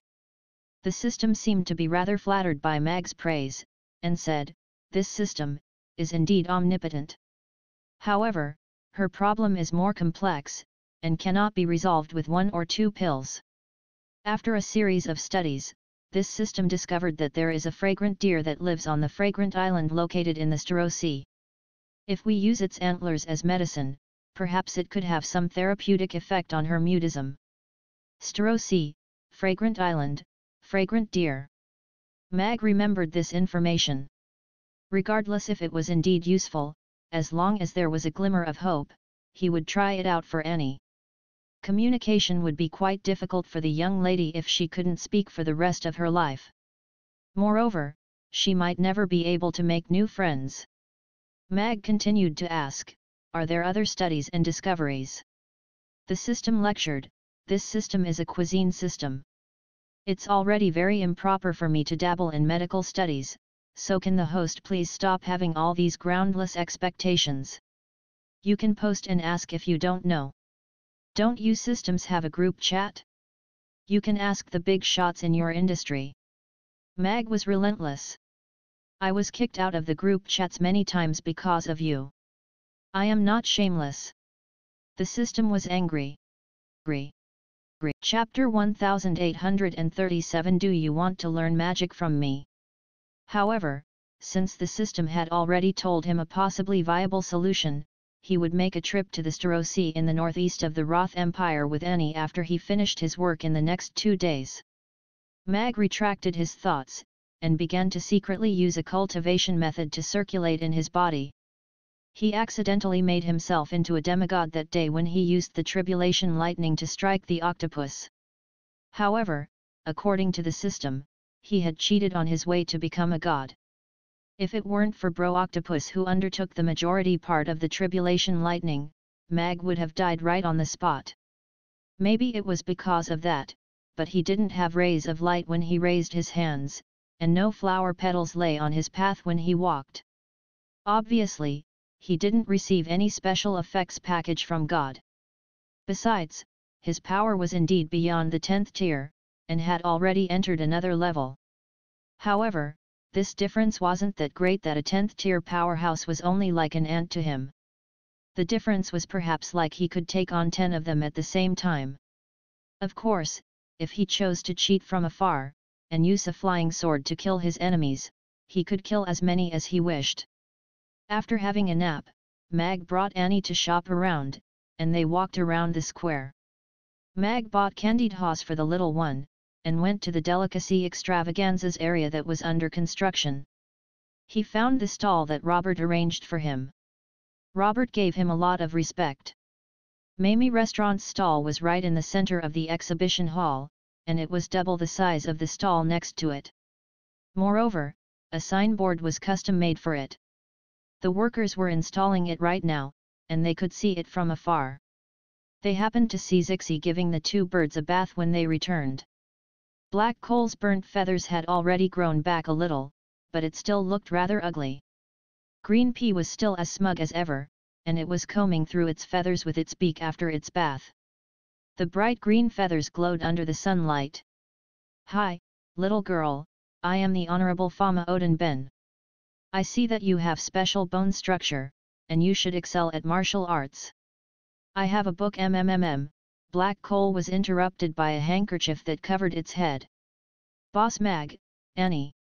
Did you guys go shopping?" Zixi asked smilingly. "Yes. I brought Annie out for a bit of fresh air." Mag nodded with a smile.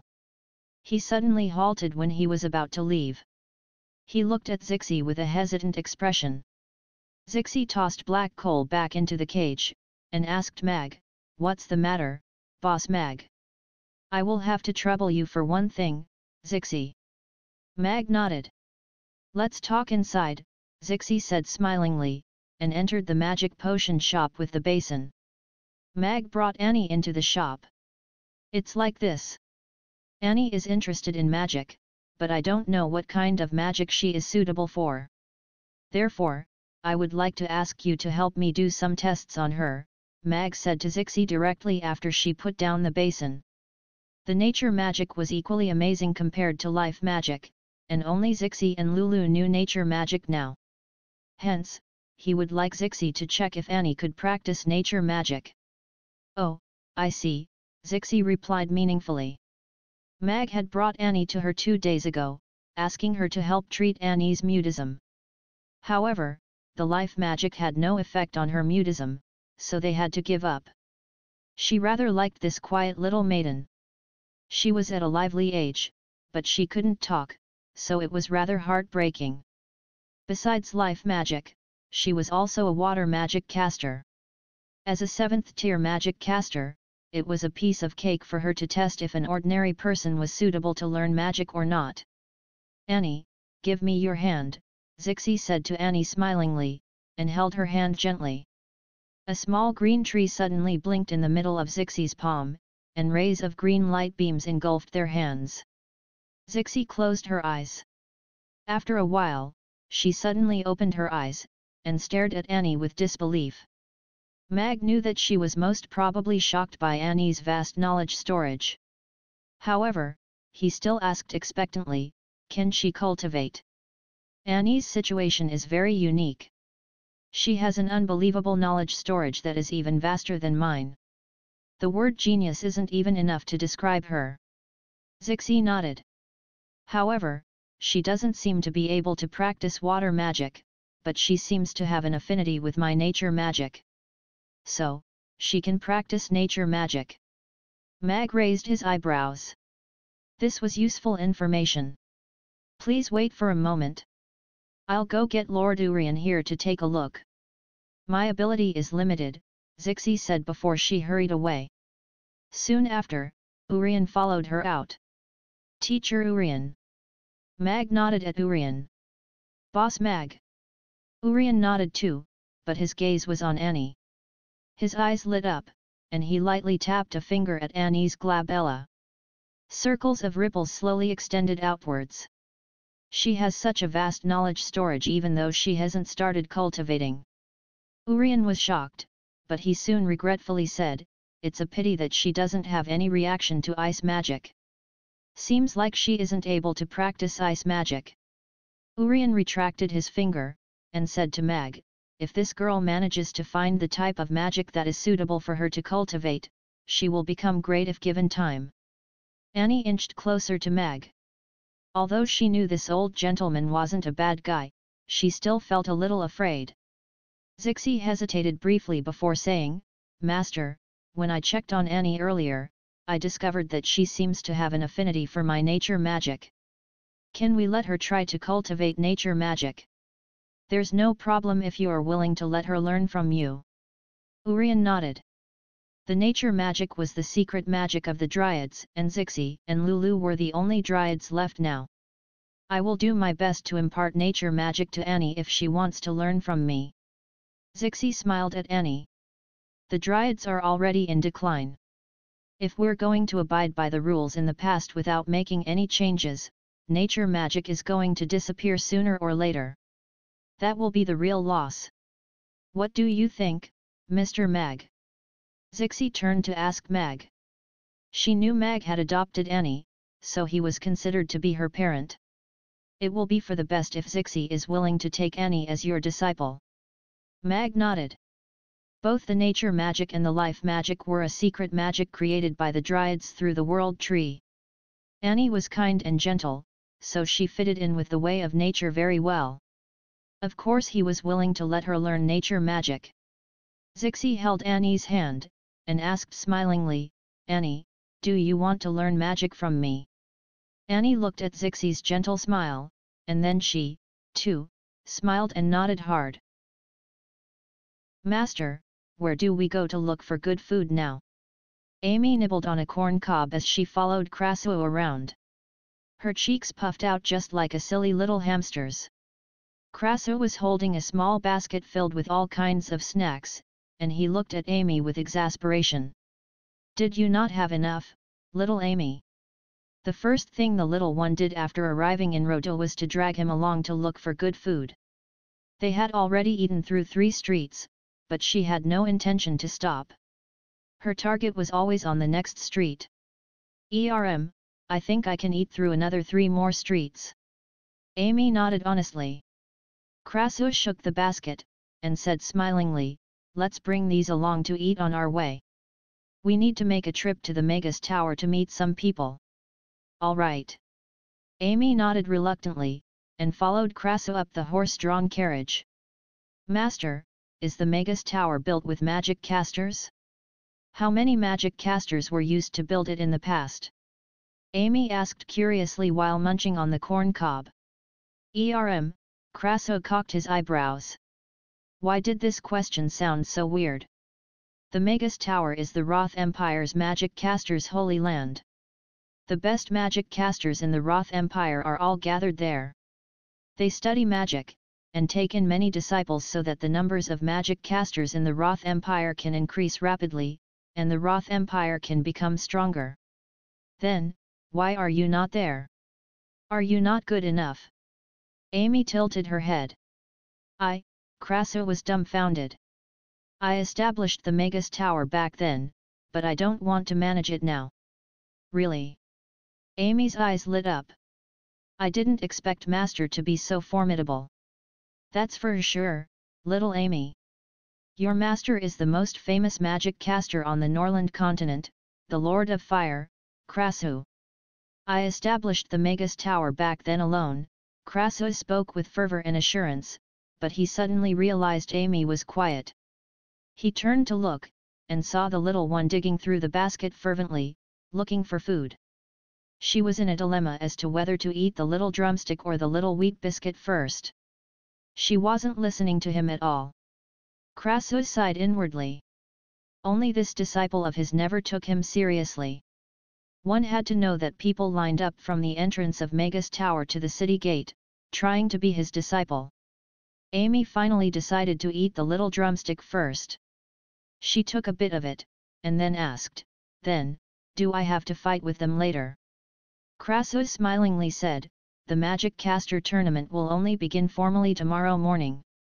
Does Amy want to fight with those children or those adult magic casters? I can settle one child with each punch. It's no fun at all. Amy shook her head with a sparkle in her eyes. She clenched her little fists, and said, I want to fight big magic casters so I can pull a few more punches. All right, then Master will arrange for you to take part in the adults' competitions. Krasu nodded. He knew Amy's ability very well. She could handle herself in the adults' competitions.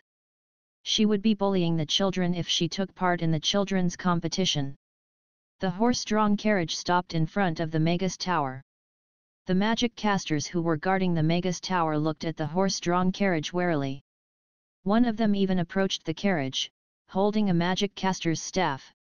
A little girl in a complete set of magician robes flipped open the curtains, and jumped out of the carriage with a wheat biscuit in hand. Then, an old man with white hair and white beard followed after her closely. That young magic caster was stunned before exclaiming, Lord Krasu. The magic casters who were going in and out of the Magus Tower all looked over. They all looked surprised when their gazes landed on Krasu. They all crowded over, and then bowed to Krasu respectfully. Lord Krasu. Wow, Master actually has so many followers. Amy looked astonished. Krasu nodded seriously before he brought Amy into the Magus Tower, but he had a smug smile. These youngsters were indeed very respectful. Lord Krasu still looks as formidable as ever. Yes. He is the Magus Tower's founder, the Lord of Fire and the most powerful magic caster in the Roth Empire. He's a legendary powerhouse that even the giant dragons are afraid of. Is that little girl the disciple that he has just taken in? She's so tiny and cute. She should be our little junior sister. Tisk, according to hierarchy, you have to call her junior uncle. Perhaps Lord Krasu brought her here to take part in the magic caster tournament? We have never seen such a young contestant before, even in the junior section. All the magic casters were conversing softly. They were rather curious about Krasu bringing his little disciple back. Along the way, all the magic casters were surprised to see Krasu, but they still bowed to the latter respectfully. Although Krasu had gone behind the scenes for many years, and even declared his exit from the Magus Tower, his influence in the Magus Tower hadn't diminished at all. "Whoa, Master, you're hanging on the wall." Amy suddenly halted her footsteps, and pointed at the giant wall mural at the entrance. Krasu, who was wearing a magician robe and holding a magic caster's staff, was right in the center. "This is the wall of honor." "I'm not hanging on the wall," Krasu explained helplessly. The people around them covered their mouths and giggled. This little girl was so innocent and cute. "That irritating mister is there too," Amy said, pointing at Richard's portrait at the side. It became silent all of a sudden, and everyone had a weird expression. However, no one dared to say anything. They had long heard that President Richard and Master Krasu were at odds, but this was a topic which they only dared to discuss privately. They didn't expect this little girl to point at President Richard's portrait and say that irritating mister openly. This was the current president of the Magus Tower, a 10th-tier great magic caster and one of the most powerful magic casters in the Roth Empire. "He's indeed rather irritating." Krasu nodded, and continued walking ahead with Amy. After walking for a short distance, the mountainous Brent stopped in front of them. He wiped the sweat away from his forehead before saying to Krasu with an obsequious smile, "What are you doing here, my lord?" Krasu flicked a glance at Brent, and mockingly said, "I built this tower. Do I still need to report to you before coming here to take a look?" "No, no, no. Of course, you don't have to report to me. It's just that we didn't prepare to welcome you properly." Brent quickly shook his head. The fat on his face was trembling, and he was so terrified that his face turned pale. "Ha, little Amy, let's go." Krasu snorted, and continued walking forward. "Mister, you should go on a diet, even though you definitely also won't look good after you slim down," Amy said to Brent smilingly before skipping to catch up with Krasu. "As long as the host is cowardly, 4041 cannot get me. You little jerks," a row of tiny words flashed through his mind quickly. The system, who posted a mocking message in the group chat, was kicked out again. The first thing Mag did after waking up the next day was to write an announcement. Mamie Restaurant will be participating in the Chaos City's Delicacy Extravaganza tomorrow. We will be releasing 2 new limited edition products at the Delicacy Extravaganza tomorrow. They will only be released during the Delicacy Extravaganza, and won't appear in the restaurant's menu. At the same time, I will share the complete recipes of all the octopus dishes on the Delicacy Extravaganza publicly, and conduct on-the-spot teaching. Are you tempted? This is more than tempting. I have already exploded. Does these new limited edition products mean they're only available on that day? We will have to wait for a year if we miss it that day. Share the recipes publicly and conduct on-the-spot teaching? I think the Food Association must have struck a deal with Boss Mag under the table. Am I lacking in learning how to do it? What I lack is ample fresh octopus. We can't buy this at the seafood market at all. Anyway, I have already decided to let all my chefs at home to go there and learn tomorrow so they will know what real cooking is. Can I go and open a restaurant if I learn how to cook it? A sudden commotion broke out among the customers lining up at the entrance after they read the notice. Are you sure they can learn how to cook it? Irina stood in front of the floor-to-ceiling window, and looked at the excited customers out there with a skeptical attitude. These people didn't look like they knew how to cook. Others can learn how to do it even if they can't. Mag smiled. Besides, they don't have to make it to my standard. As long as they can grasp the methods and steps, the octopus dishes will defeat their normal dishes easily. Irina turned to look at Annie, who was nibbling on the tofu pudding, and smilingly said, "Annie has started learning nature magic. Seems like it indeed suits her. Let her continue learning from Zixi today. The world tree in Zixi can increase Annie's cultivation speed greatly." "All right. I'll send her over later." Mag nodded. Annie had learned it for one day. Her talent was indeed shocking. I heard from Ashley that you intend to expand the factory. Yes. The Night Elves have over 30,000 people, and that number is still increasing. Although the textile factory can support the Night Elves now, it still can't let all the Night Elves enjoy a blissful and comfortable living standard. I intend to create jobs for all the Night Elves. Mag nodded. I intend to set up an Employees Happiness Foundation with my textile factory's shares. 10% of the annual revenue will be used to do charity, while the remaining 90% will be used to give dividends to all the employees. Irina looked at Mag with a glow in her eyes. It's fine. It's what I should do. Mag smiled. This is all my money. You are so generous to donate it.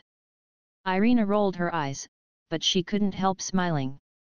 Mag continued, furthermore, I also decided to recruit employees from the Night Elves for the brewery that I collaborate on with Hannah. The salary will be the same as the textile factories, and the technical talents will be paid even more. Yes. Ashley mentioned that to me. You can just look for her regarding this. She knows better than me who the people that you need are. Irina nodded. She threw a glance at the clock on the wall. I've got to go now. Helena wants to meet me outside the city today. Do I need to accompany you? No. It's enough for Ozzy to go with me. She won't dare to touch me now. Irina shook her head. After her saying goodbye to Annie, a golden light flashed under her feet, and she disappeared from the restaurant. Ding, the doorbell rang. Firis and the ladies had arrived. After the breakfast service, Mag went straight to the seafood shop.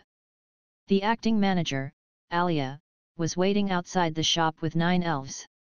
The group of 10 good-looking elves attracted the passers-by's attention when they stood at the entrance of the shop. Mag stood the bicycle in front of the shop, and smiled at them. You guys came early. We have only just arrived.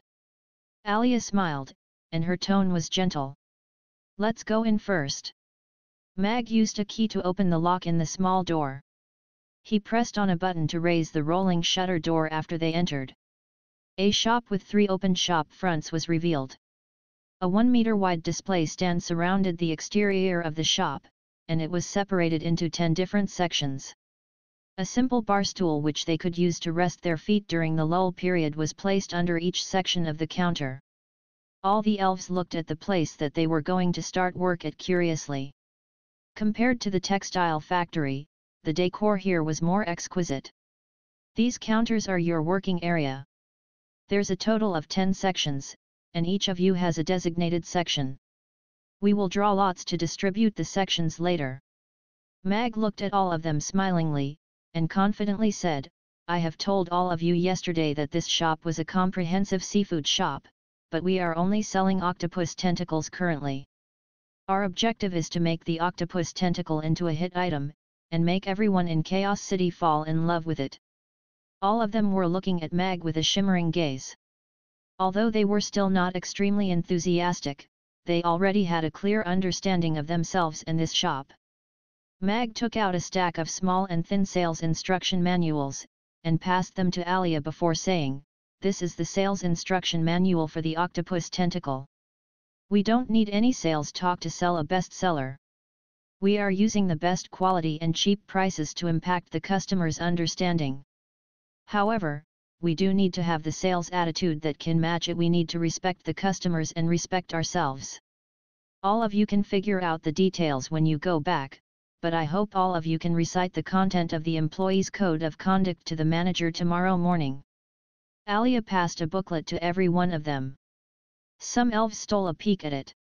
They heaved a sigh of relief after realizing that there were only 20 short and simple lines for the employee's code of conduct. Now, I will need all of you to familiarize yourselves with the shop. Mag clapped his hands to attract all their attention before leading them around the shop.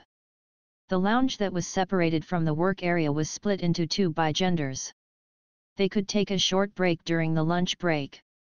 Beds and beddings were provided, and heated floors were installed. There were beverages and snacks provided at the rest and relax area.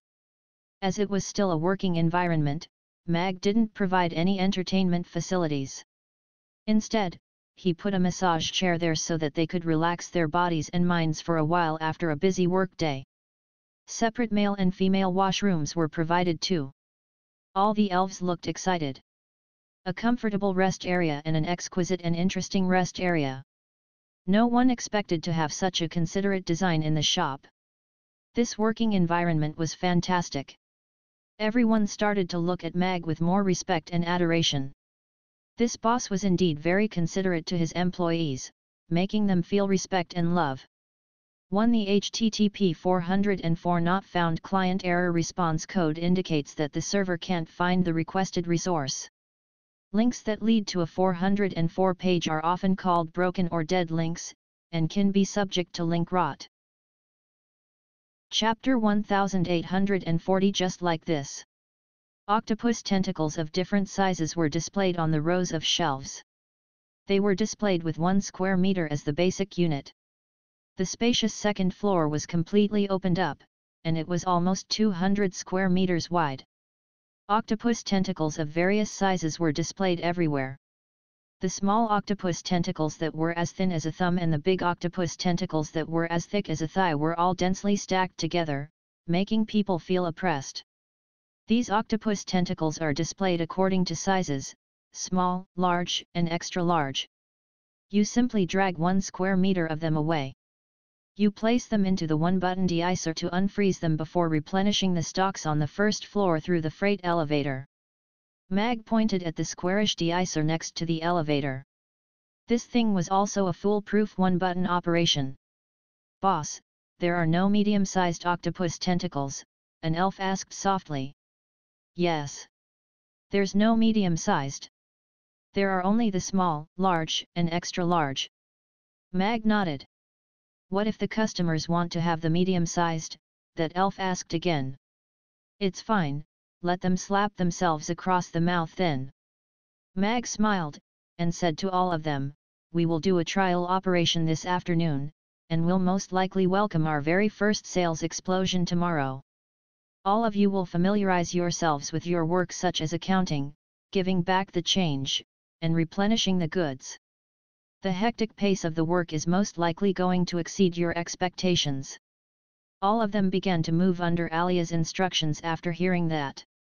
The small trolley sent the frozen octopus tentacles into the deicer, and de-icing was done in 3 seconds. The octopus tentacles that were stuck together were instantly separated, but they were still in the frozen state. Everyone's sales area was separated into 3 squares that were used to hold the 3 different sizes of octopus tentacles. Each slot could hold 1 square meter of octopus tentacles each perfectly.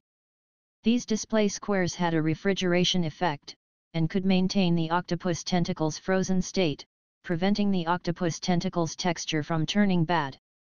Alia asked Mag, "Boss, our shop doesn't have a signboard yet. I'd forget if you didn't mention it." Mag was stunned when he heard that. He actually almost forgot such an important matter. After a brief moment of pondering, he said, "Then, let's call it Little SYS Seafood Shop." Little SYS Seafood Shop. Alia repeated it, feeling that this name sounded rather strange. However, since this name was given by the boss, she couldn't oppose it, so she simply nodded. "Host. This system objects to this shop's name. Why is this system little?" The system's unhappy voice sounded. "System, isn't this shop our collaboration? I used the word little from Xiaomi 1 and combined with your SYS to form the shop's name, showing your importance to me. It's very difficult to find such a meaningful and purposeful shop's name now," Mag replied sincerely. Mag actually had his own considerations regarding this shop's name. After all, the origin of this octopus tentacle wasn't nice to explain. If anything happened in the future, he would definitely push the blame on the system. After all, this was Little SYS Seafood Shop, and it had nothing to do with Amy. Everyone displayed the octopus tentacles in the stall orderly. The mounds and mounds of octopus tentacles looked rather spectacular. However, to those people who had trypophobia, it was rather alarming. The seafood shop was located at the main entrance. The people walking around in the square and the people going into the market could see this shop immediately. Mag had priced the octopus tentacles at 50 copper coins per 500 grams regardless of size. The minimum purchase was 250 grams. This price was rather attractive for seafood. Any price lower than that would attract suspicion about its source. Furthermore, this wasn't simply seafood, but also a fresh great old one. The cost price that the system gave to Mag was 5 copper coins per 500 grams, and that was inclusive of logistics costs. According to the system, this thing could be harvested again and again, which was even better than harvesting chives too. They had to wait for a few days before they could harvest chives again, but they didn't have to wait to harvest the octopus tentacle. It would regrow immediately after it was cut off, and they didn't have to consider the great old one's feelings at all. After deducting all the costs, the net profit of 500 grams of octopus tentacles was around 40 copper coins. According to the system's 100 tons of output per day, in the best case scenario, which was to sell all of them, this octopus tentacle shop could bring him a net profit of 8 million copper coins per day. Of course, this was the best case scenario. It was obviously impossible to sell 100 tons per day just depending on this shop located at the marketplace's entrance alone. After this shop was established, Mag decided to open branches at all the marketplaces and areas where the people congregated in Chaos City.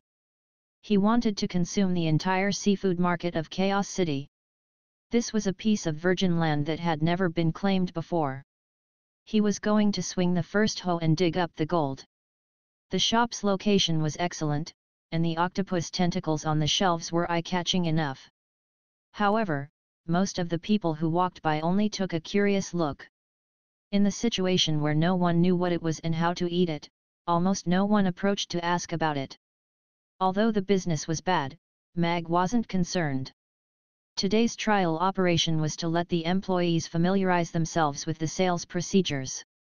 I will hang up the signboard tonight. You all can get off work at 5 p.m. today. Come punctually to work at 6 a.m. tomorrow morning. Mag gave Alia a few simple instructions before he returned to the restaurant. The delicacy extravaganza's organizers only provided the venue. Each exhibitor was responsible for the specific layout.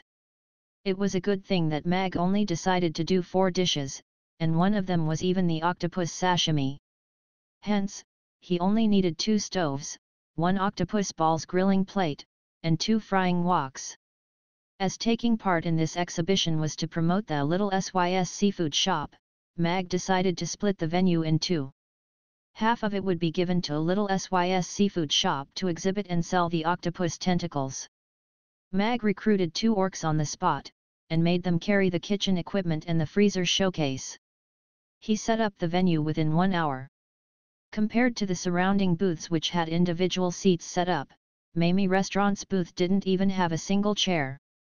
Mag's objective was very clear. It was to prevent the customers from lingering. He wanted to maximize the number of customer orders so as to achieve the purpose of promotion. Furthermore, the public dining area officially set up by the delicacy extravaganza was nearby, so the customers could take food away, and have it over there. Their dining experience wouldn't be lowered too much. Robert happened to be overseeing the work on location, and he came over with a smile after seeing Mag. Have you already begun to set up the booth, Boss Mag? It's already all set up, Mag replied smilingly. Just like this. Robert couldn't help but feel shocked when he saw the simple setup and empty booth. Mag smilingly said, yes. I will only make 4 dishes for this delicacy extravaganza. 2 of them will be the new limited edition products for the delicacy extravaganza, and will only be sold during the delicacy extravaganza. Furthermore, I will share the recipes of these 4 dishes, and conduct on-the-spot teaching. 1 Xiaomi literally means little rice. 2 A self-deprecating description of individual investors who reinvest in the stock market after initial losses, also used to address youth disillusionment and endemic government corruption. Chapter 1841 Show us your potential, show us your integrity. This was the #1 chef of Chaos City, or perhaps even the #1 chef on the Norland continent, and he was going to publicly share his private recipes during the delicacy extravaganza. Most importantly, he was even going to conduct on-the-spot teaching. Furthermore, he even released 2 new limited edition products for the delicacy extravaganza. Robert was looking at Mag with a touched gaze. He didn't expect Mr. Mag would cooperate with the Food Association to this extent. He simply had no means to repay such a broad mind and selfless character. Mag felt rather uneasy being stared at by Robert's heated gaze. He even began to suspect that this president had bad ideas on him. Apart from cooking, I intend to do some promotion too. Is it all right? Mag said. Of course, it's all right. The delicacy extravaganza's compatibility is very high. As long as it's related to food, you can sell whatever you want. Robert nodded with a smile before he fawningly said, Do you have any other requests, Boss Mag? As long as we can do it, we'll arrange it for you immediately. There's nothing else. The location is good, and the booth is spacious, so it's rather good. Mag shook his head, and then looked at his watch. Then I'll go back first, I still have to do the lunch service later. All right, please go get yourself busy. Robert nodded, and watched Mag go away. Then, he waved the staff member in charge of advertising over. Add this eye-catching slogan at the entrance, Do you want to make fine restaurants delicacies at home too? The chef of Mamie Restaurant is going to share his popular recipes publicly for the very first time. There are also on-the-spot teaching and the release of new limited edition products for the delicacy extravaganza. Yes. The staff member went away with the instructions. Rodu. It was boisterous in the square in front of the Magus Tower. Hundreds of thousands of Rodu's residents and courtiers gathered here, and many of them were even magic casters or people who aspired to be magic casters. Today was the opening day of the triennial Magic Caster Tournament. It was also the first day, when the competition and the dueling were the most intense. It was organized by the Magus Tower and supervised by the King of the Roth Empire personally. All the most outstanding young magic casters in the Roth Empire were gathered here. It represented the highest level of competition among the Roth Empire's younger generation. This was the stage whereby the disciples of the Magus Tower proved themselves, the chance for many who cultivated alone by themselves to enter the Magus Tower, and also the ladder for the magical families to elevate their status. One had to know that the top 32 of the Magic Caster Tournament could enter the Magus Tower and study. The top 10 could even be employed as teachers. As for the champion, it was said that he or she would receive an extremely precious gold and purple magic stone and be taken in as the disciple of one of the 10th tier great magic casters. No matter if it was the gold and purple magic stone, which could increase spiritual power, or being taken in as the disciple of one of the 10th tier great magic casters, it was extremely attractive to the young magic casters. Even if they couldn't get into the top 32, they could still be noticed by the military or personal funders, and gain better resources and status if they did well at the Magic Caster Tournament. This was the reason why all the magic casters were so enthusiastic about the Magic Caster Tournament. The Magic Caster Tournament took place once every 3 years. If they missed this year's, they would have to wait for another 3 years. Some magic casters grew old as they waited. There were over 4,000 magic casters taking part in this year's Magic Caster Tournament, and they were even pre-selected before obtaining the rights to take part. Their power was all above the 4th tier. All the kings of the Roth Empire focused on the knights and magic casters equally. They had been strongly supporting the Magus Tower in the past 100 years. They groomed the magic casters, and gave them space to elevate themselves. It allowed many people who couldn't be knights to become magic caster apprentices. The huge population base and many support policies resulted in the creation of many powerful magic casters. This was also how the Roth Empire excavated its potential rapidly, and became a terrifying existence that was just ranked below the giant dragons.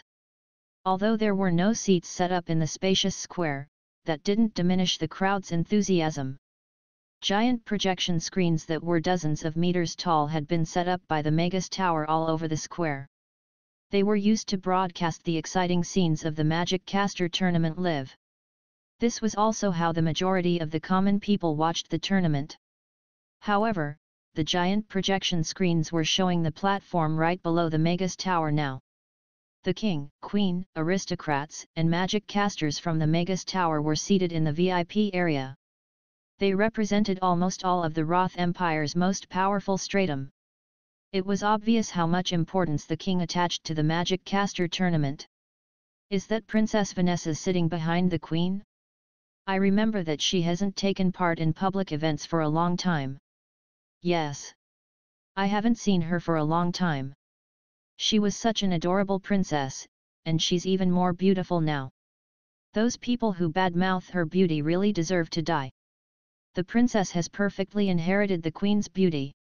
Everyone began to converse softly when they saw Vanessa. However, why didn't Prince Josh appear? Is he going to take part in this year's Magic Caster tournament? SHHH. How can you gossip about the second prince? There were also people who noticed that Josh didn't appear. However, in Rodu, both the first prince and the second prince were taboos that couldn't be mentioned. The camera turned to Krasu, who was sitting at the left of the king, and cheers instantly erupted from the crowd. Be it the common citizens or magic casters, they all had the utmost respect for this legendary meritorious magic caster who had single-handedly founded the Magus Tower, and contributed greatly to the promotion of magic. If the most legendary knight of the Roth Empire was Alex, then the most legendary magic caster of the Roth Empire had to be Krasu. That little half-elf girl standing next to Lord Krasu is so adorable. She's even munching on a drumstick. Is she Lord Krasu's disciple? She's so tiny.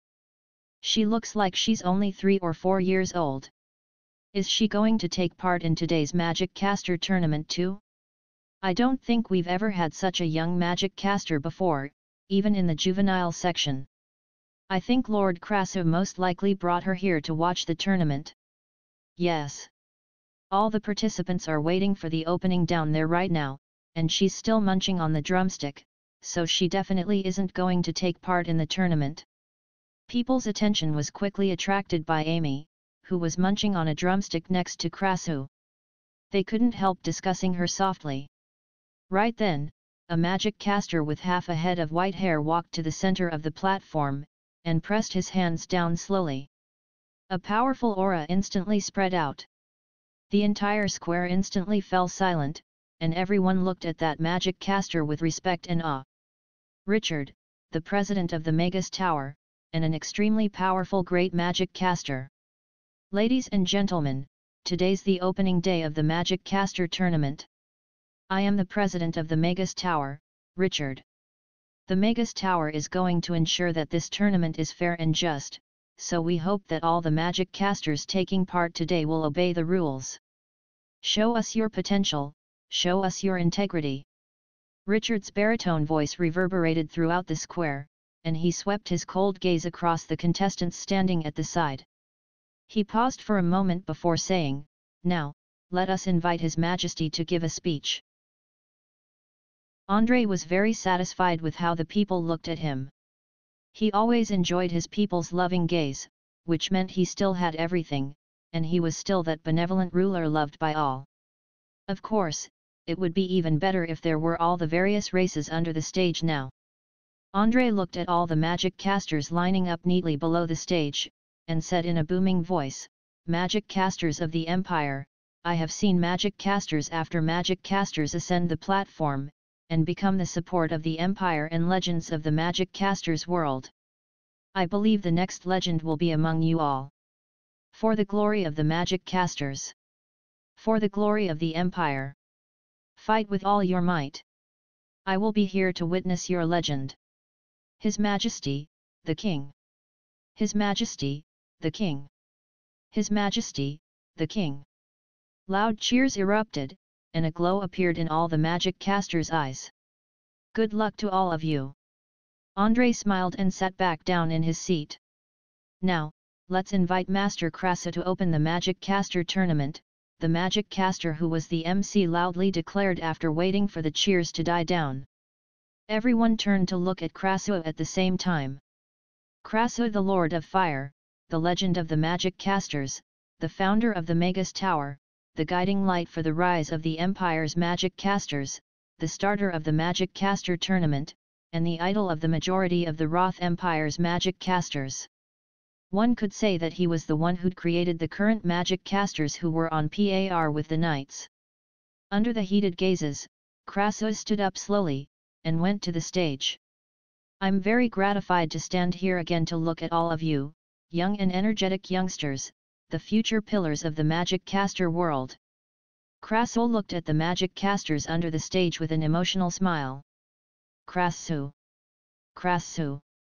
A burst of cheers immediately erupted from the crowd.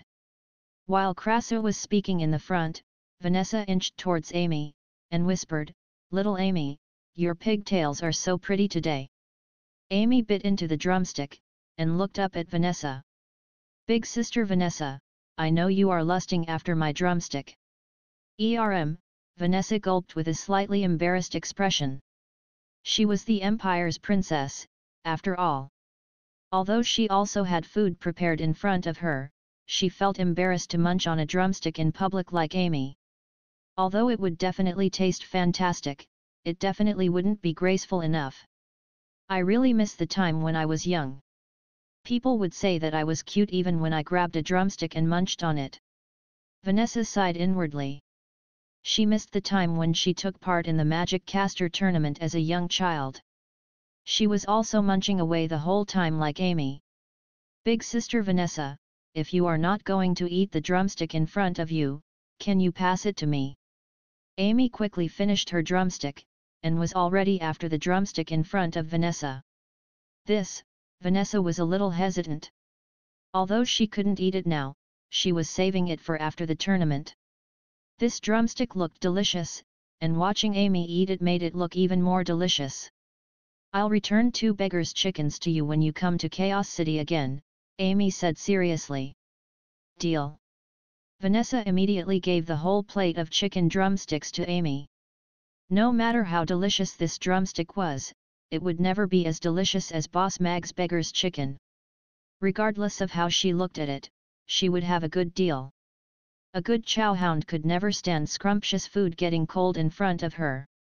Although the queen was maintaining her demure attitude, she smiled when she saw Vanessa and Amy's interaction. "This little girl is so cute." Vanessa had been telling her many things about Chaos City for the past few days, and she talked about Mamie restaurant the most. This lass seemed to be enchanted by that restaurant. That was why she was nagging about going to Chaos City daily. And the restaurant's boss daughter, who was also Master Krasu's disciple, was this adorable little half-elf girl next to her. "Are you sure that Krasu's disciple is going to take part in this year's tournament?" Richard secretly asked Brent with transaudient communication. "Yes." One of the reasons that he agreed to come to the Magic Caster Tournament was to let his disciple participate in it. Given his showy character, he would definitely let his disciple take part in the youth category to get the top spot. Brent nodded, and revealed a conniving smile. "But don't worry, President, I've found a young genius, Kassadin, from the Fuller family. He has just broken through the 7th tier. He's been very well hidden by the Fuller family, and he intends to set the world on fire at the Magic Caster Tournament. I promised to take him in as my disciple, and lowered his age by 5 years so that he could take part in the youth category and defeat her." "Excellent." Richard looked at Krasu's back and smiled. He was already sick of Krasu's smug look. He hoped to see disappointment on his face today. "We, magic casters, should strengthen ourselves to protect our empire, our people, and the weak and defenseless. I hope all of you will remember this after you become the empire's pillars in the future. I declare that this year's Magic Caster Tournament is officially opened." Krasu declared loudly. Claps and cheers erupted instantly. The Magic Casters were very enthusiastic. They wanted to prove themselves in the Magic Caster Tournament. Krasu returned to his seat near Amy, who had just started munching on another little drumstick, and indulgently asked, "Are you full, little Amy?" "Yes, almost." Amy nodded before taking another bite. "Come, this is your contestant's identification tag. Whoever draws your number, go fight it out with him or her." Krasud tied a black wooden tag with a number carved into it onto Amy's belt. "Yup." Amy nodded, not caring at all. That magic caster in the long black robes levitated again, and loudly said, "The magic caster tournament officially starts now. The contestants from both the magic caster category and the youth category will draw lots to decide their opponents. Therefore, all the contestants will partake in 8 duels continuously to decide the top 32.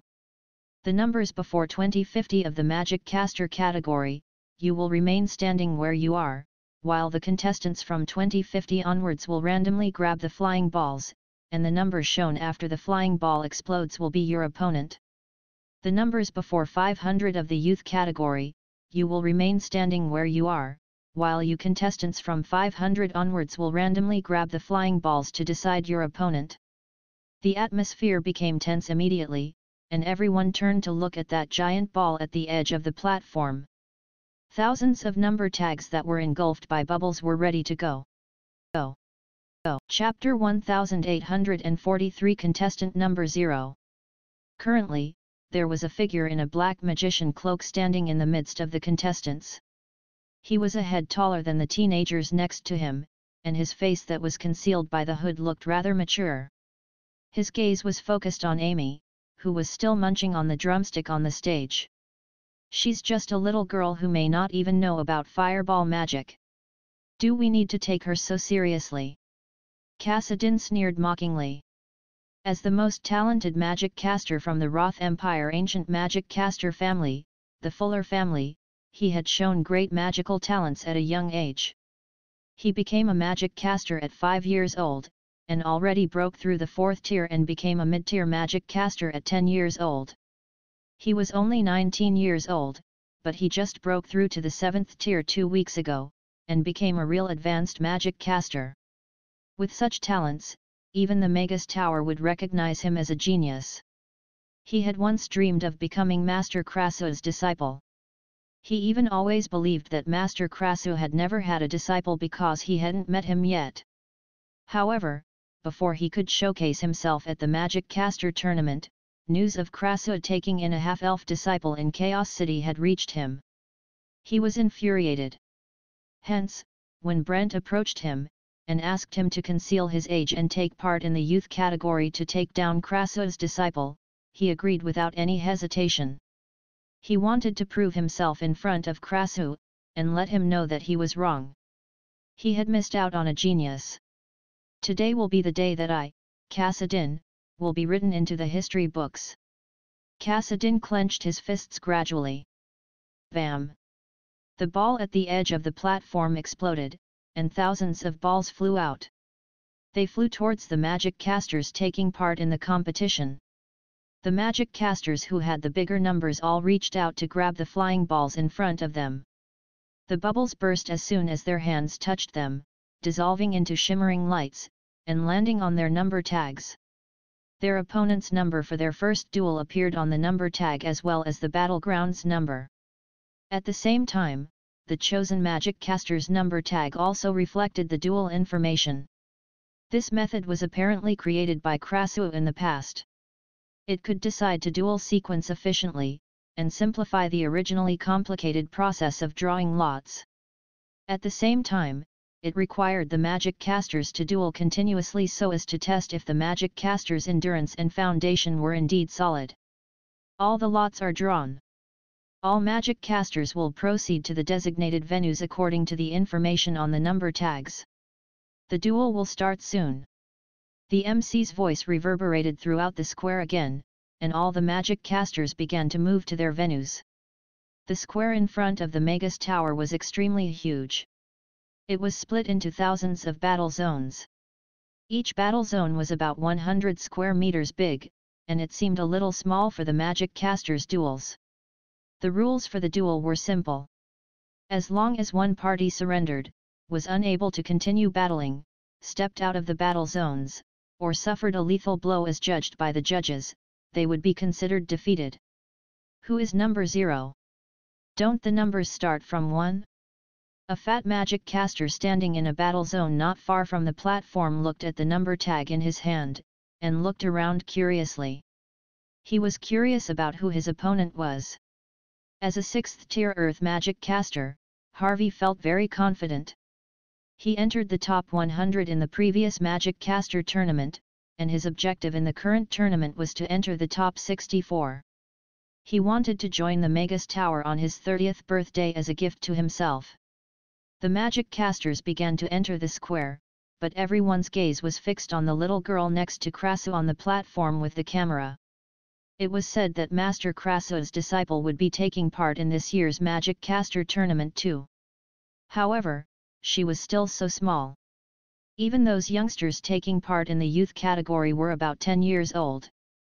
9 and 8-year-olds were already rare, let alone a 3 or 4-year-old magic caster.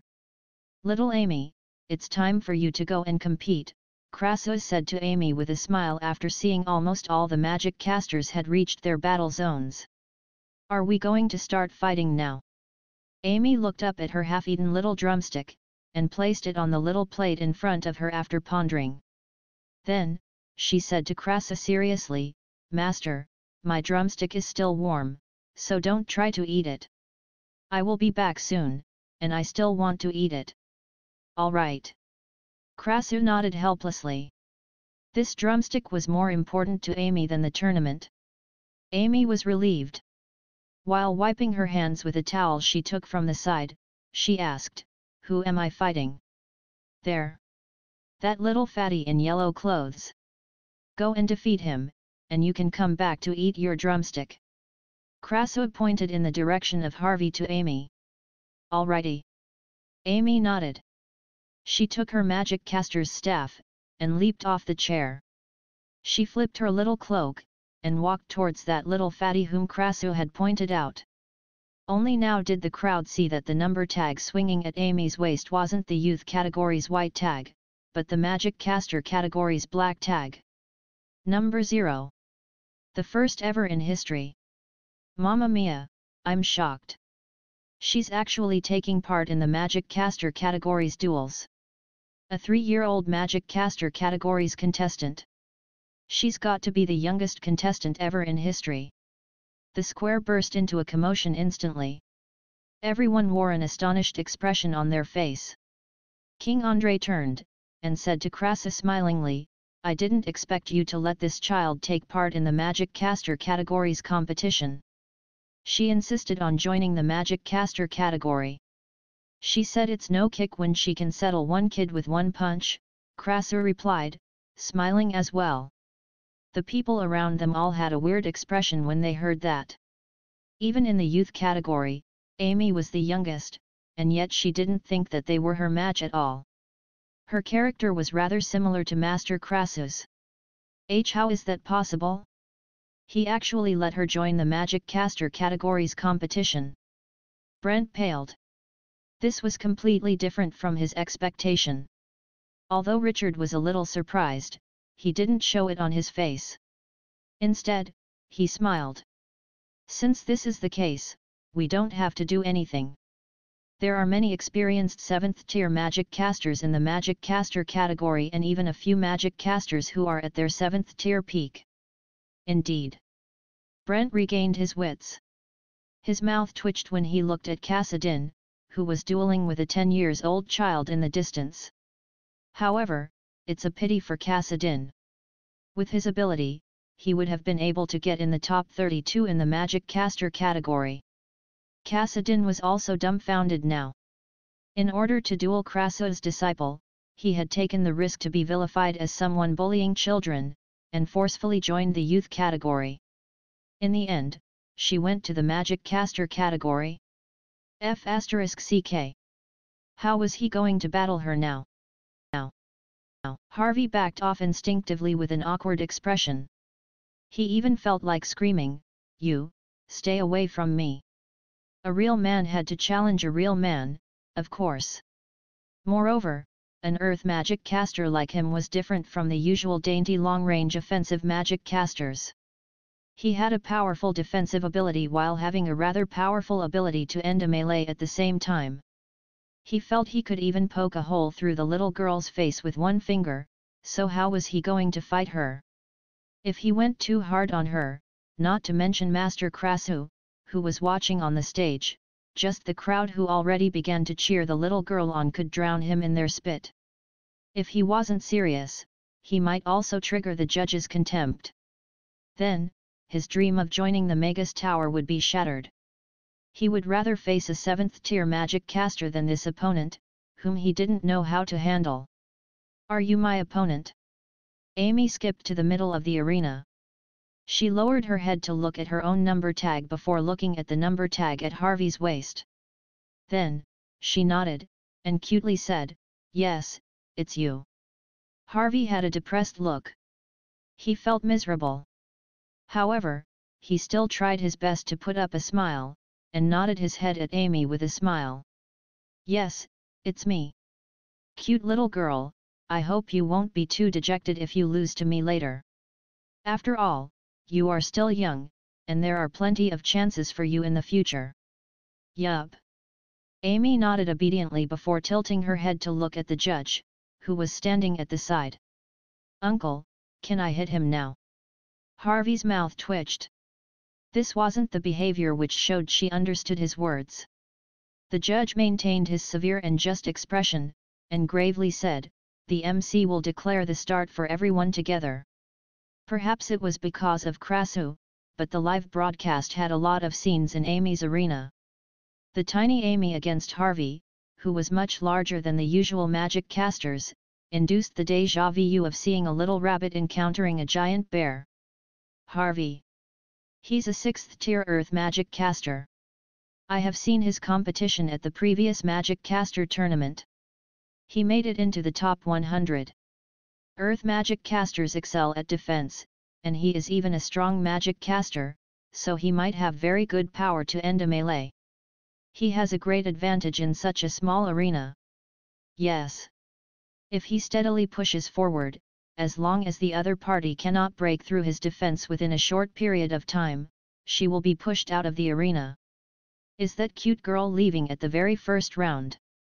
The spectators talked enthusiastically.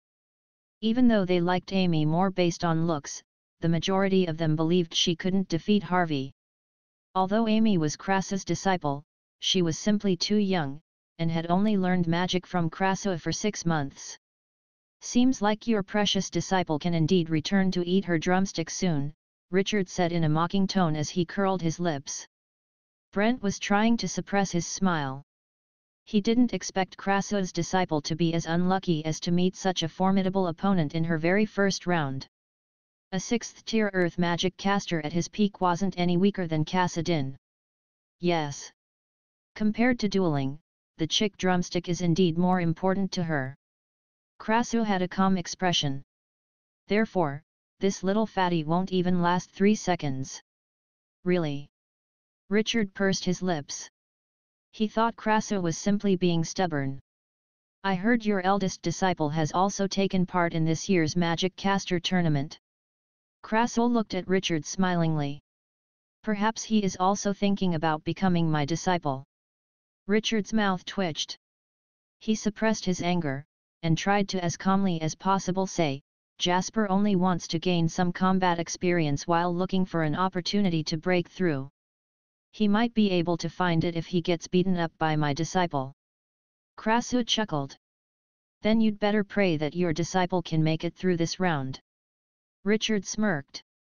The magic casters around them didn't dare make a single sound, but they did begin to anticipate how the meeting of Krasu's and Richard's disciple in the arena would unfold. "All magic casters get ready. The first round of the Magic Caster tournament starts now." The MC's booming voice reverberated throughout the square. Countless dazzling lights exploded in the square immediately. All kinds of magic started to explode in all corners of the square, and the battle had begun. "I will defend myself a little for show before tossing this little one out gently." Harvey twisted his neck, and focused his gaze on Amy. He had his sights fixed on the top 64, so this was just an insignificant obstruction. Compared to joining the Magus Tower, bullying children was just a small matter. He just had to do it a bit more gentlemanly. "Fat uncle, here I come." Amy grasped the magic caster's staff, and looked at Harvey, ready to attack. "Come on, then." Harvey's face twitched a little before he set up an earth magic defensive shield casually. An opponent who was too adorable and polite could indeed affect his combat power. Bam! A loud explosion. The ground underneath Amy sank 50 centimeters, and spider-web-like cracks spread out while Amy's little figure dashed towards Harvey like an arrow. She was so fast that they could only see a faint red shadow. What an impressive speed! She actually initiated the attack. Could this be Master Krasu's close combat magic? The crowd was in an uproar. Everyone was staring at this scene in disbelief. Harvey's laid-back expression also changed instantly as he looked at that little figure dashing towards him like a flash of light with disbelief. As he was a battle-hardened magic caster, his reaction was rather fast. He stomped his right foot on the ground, and the ground shook gently. A mud wall rose up rapidly, and muddy yellow light beams also exploded on his body. A mud-colored heavy armor appeared, and covered almost his entire body. However, just as the heavy armor appeared on his body, and the mud wall hadn't risen high enough to shield him, that red light already reached him. Bam! A dull thud. Half of the mud wall shattered, and Harvey only saw a red beam of light land on his face. The earth magic shield crumbled instantly, and he flew backwards as if he was rammed by a huge beast. The mud-colored heavy armor shattered in midair, and he crashed onto the ground after flying 10-odd meters backwards. How is this possible? Harvey tried to get up by pressing one hand on the ground as he looked at Amy, who was standing at the position where he used to stand. He couldn't accept the blow given to him by the fact that he was defeated by a 4-year-old kid with such a method. "Fat uncle, continue to live properly. There are new blows every day." Amy blinked and smiled at him. "I am going back to eat my drumstick now." Chapter 1845 Bravo, Little Boss. What's that? Could that be the legendary close combat magic? What great strength! She actually sent such a strapping magic caster flying with one strike. The crowd burst into a commotion after being stunned for a moment. No one expected the situation to change so rapidly. The MC had just declared the start of the competition. Some magic casters were still guiding their magic, while the battle had already ended here. That powerful earth magic caster had become the best background. The shattered rocks and mud on the ground and the dust that was still swirling around made this impact feel even stronger. This little girl is actually so powerful. A hint of surprise also appeared on Andre's face. He, too, was shocked by Amy's performance. He turned to say to Krasu, "Krasu, your disciple has inherited your close combat magic perfectly.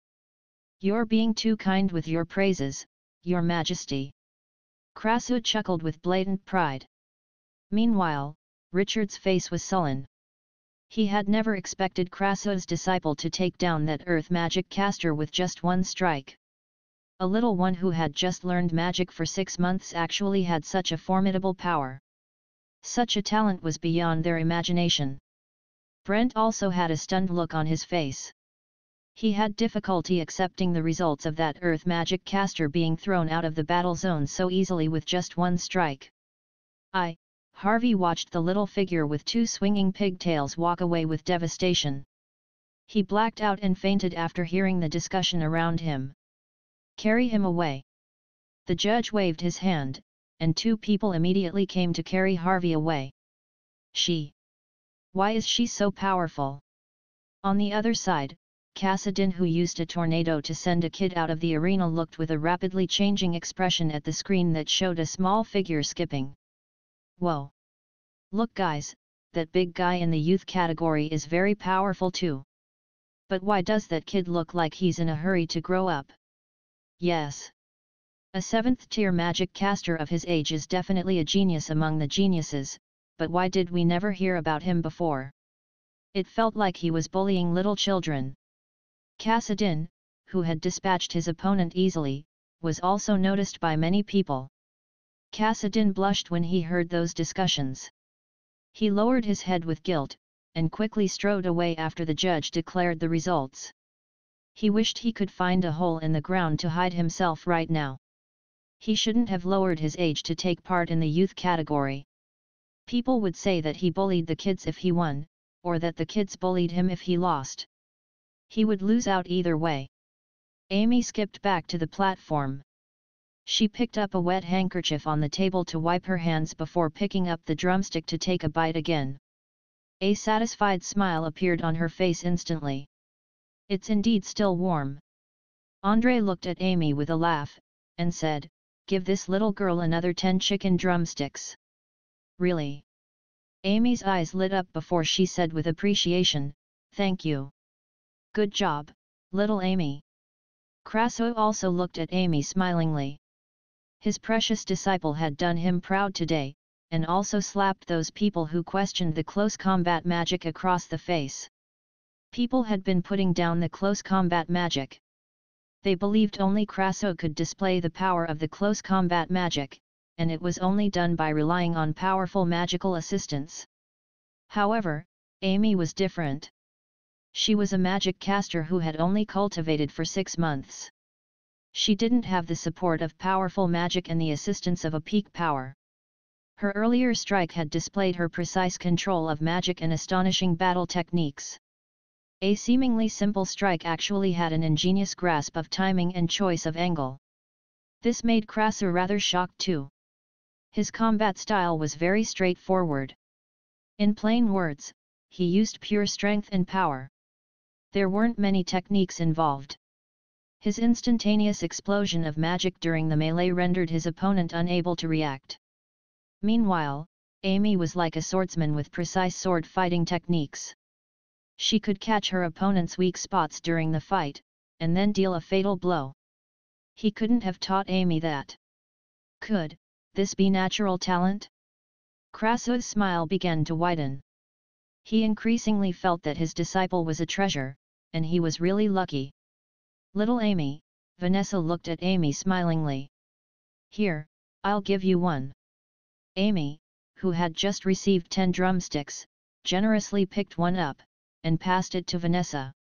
That clear and pure gaze made Vanessa feel rather embarrassed, but she couldn't gulp when her gaze landed on that glazed, warm, and aromatic drumstick. André looked at Vanessa indulgently, and smilingly said, "Eat it. You loved chicken drumsticks when you were small. Then, I will dig in now." Vanessa's eyes lit up, and she took the drumstick from Amy. Her eyes curved into crescents immediately after taking a small bite. The fights between magic casters weren't usually as quick as Amy's. Especially for those who weren't strong in offensive power and whose opponents only knew how to defend themselves. The battle between two weak contestants would then be long and tedious. Unless one party exhausted their magical power, it would be difficult to end the duel. And the second round's starting time depended on when the first round's last battle ended. Those who ended the battle quickly would get more time to rest, while those who exhausted their strength before barely advancing to the next round would have to battle the next magic caster without any rest. Survival of the fittest was the magic caster tournament's most real and cruel aspect. Apart from selecting and grooming talents for the Empire, the Magic Caster Tournament also had the objective of earning 3 years' worth of activities funding for the Magus Tower. People needed to buy a ticket before they could enter to watch the tournament. Apparently, those VIP seats that allowed one to watch the duels close up would cost over 10,000 copper coins each. And the front row seats of tomorrow's finals would cost 100,000 copper coins each. Apart from that, there were also real-time betting events related to the competition. This was also one of the Magus Tower's sources of income. After all, it was a top sport event that only took place once every 3 years, and they could even witness historical events and legends, so this business had always been an important source of revenue for the Magus Tower. "Bravo, little boss! Abraham, who was gnawing on duck chops in the first row, took out a stack of banknotes, and tossed them to the butler next to him. Bet all this on little Amy, and then bet all the winnings from every round on her too. Yes. The butler quickly strode off with the banknotes that valued over 1 million. I have high hopes for you, little boss. I hope I can earn all of my meals cost for the rest of my life today. That will be great, Abraham said with a chuckle. As soon as the competition started, before the opponent even finished mumbling his spell, he was already flying in the air, smacked by Amy's staff. Amy was the epitome of violent beauty. It even gave one an illusion of a knight appearing on a magic caster stage. Was he indignant? Yes, the magic caster who was smacked felt indignant. However, he could not say anything. It felt more acceptable to say that he was defeated by a 3.5-year-old magic caster than to say that he was defeated by a 3.5-year-old knight. Krasu had not engaged in a fight for many years in public, and close combat magic practitioners were decreasing in number as well. It was even thought to be a rare occurrence in the world of magic casters. However, right now, everyone could feel the horror of close combat magic once again. Daddy, I want to learn this too. I want to learn it too, but do you think this is something you can master by just learning? Since I can't create a fireball no matter how hard I try, maybe I can try intermediate magic. After all, I think I can wield the staff pretty well. I love this little girl. She's so cool. The audience was completely smitten with Amy, and also showed great interest in close combat magic. On the other side, Kassadin used his wind blade to push his opponent out of the battle area, and won easily once again. Wah, look, that person is bullying children again. How shameless, someone cried out. Kassadin's face turned black instantly. He felt like he was about to break down. For the rest of the competition, Amy did not meet any particularly strong opponent. On top of that, she displayed the violent beauty of a magic caster. Who said that a magic caster couldn't be on fire when they engaged in a fight? Amy's appearance had overthrown this. Although the image of every blow hitting a vital point sending the opponent tens of meters away was not as impactful as the clash of magic in other stages, no one could beat Amy's record of finishing the battle in the shortest time. Everyone knew very clearly what this kind of highly efficient battle mode meant. If one were to fight with one's life, before Amy's opponent could even unleash his spell, he would already be dead. Unknowingly, Amy was already on her 7th winning streak. And in this elimination round, they were already in the top 64. This was the last competition for the day, and it was also the last battle before they'd move into the finals. At this point, other than a few lucky ones, the rest were basically all at the peak of the 6th tier or at the 7th tier. All the magic casters could not hide the fatigue on their faces. After 7 consecutive battles, with opponents getting stronger and stronger, almost everyone had already given their all to make it to this point. However, everyone's eyes were burning with fighting spirit. This was the last battle of the day. As long as they could win this battle, they would be able to make it into the top 32, and that was the ticket to Magus Tower. Therefore, it was very enticing for magic casters. Even if one could not get into the top 32, as long as they displayed their strength and potential in the battle, they might have a chance of being picked by the Magus Tower. In this battle, everyone had to give it their all. The petite and cute Amy stood out among the crowd like a rabbit amongst elephants, looking very weak and pitiful. But no one was treating her like a weak and pitiful baby after watching her throw 7 magic casters out of the arena.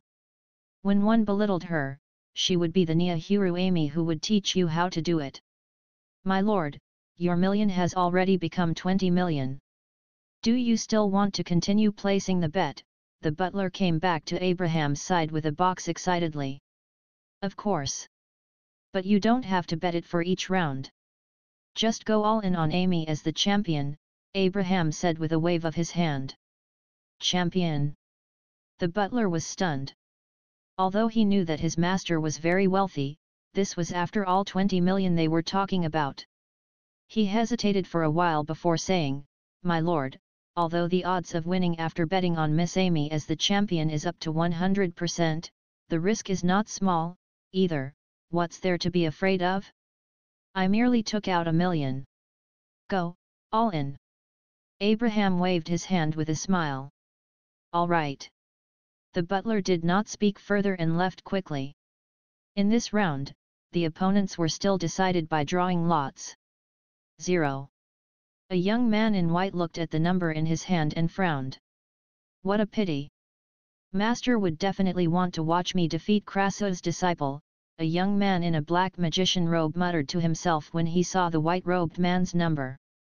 Senior Albin picked Master Krasu's disciple. Senior Albin just broke through to the 7th tier recently to become an advanced magic caster. Senior Albin is trained in ice magic, while that kid would probably learn fire magic from Master Krasu. Looks like it would be an exciting match between ice and fire. The size of the arena for the top 64 is increased by 10 times to give the participants enough space to work their magic. This is not good news for close combat magic casters.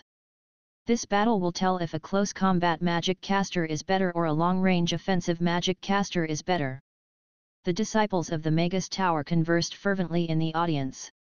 There were huge differences in opinions on whether close combat magic was stronger or long-range offensive magic was stronger. "Albin is a little stronger than Kassadin. He will definitely win," Brent told Richard softly. Richard nodded slightly. Albin was the disciple of the 6th elder. His potential and strength were for all to see, and on top of that, he had the bloodline of the Magus Tower, and was not to be compared with the normal Magus Tower disciples. Watching Amy make her way straight to the top 64 and Krasu's proud smile was an eyesore. If Amy were to make it into the top 32, the whole world would know that Krasu had a genius disciple who thrashed all the other talents. Richard would not like to hear such news. The results of the draw are out. All participants are to move to their respective arenas and prepare for the battle. All the participants quickly moved towards their competition arenas. A staff member even kindly pointed the way for Amy. The little fellow was too small, and the competition area was too big, so it was really quite difficult for her to find her way on her own.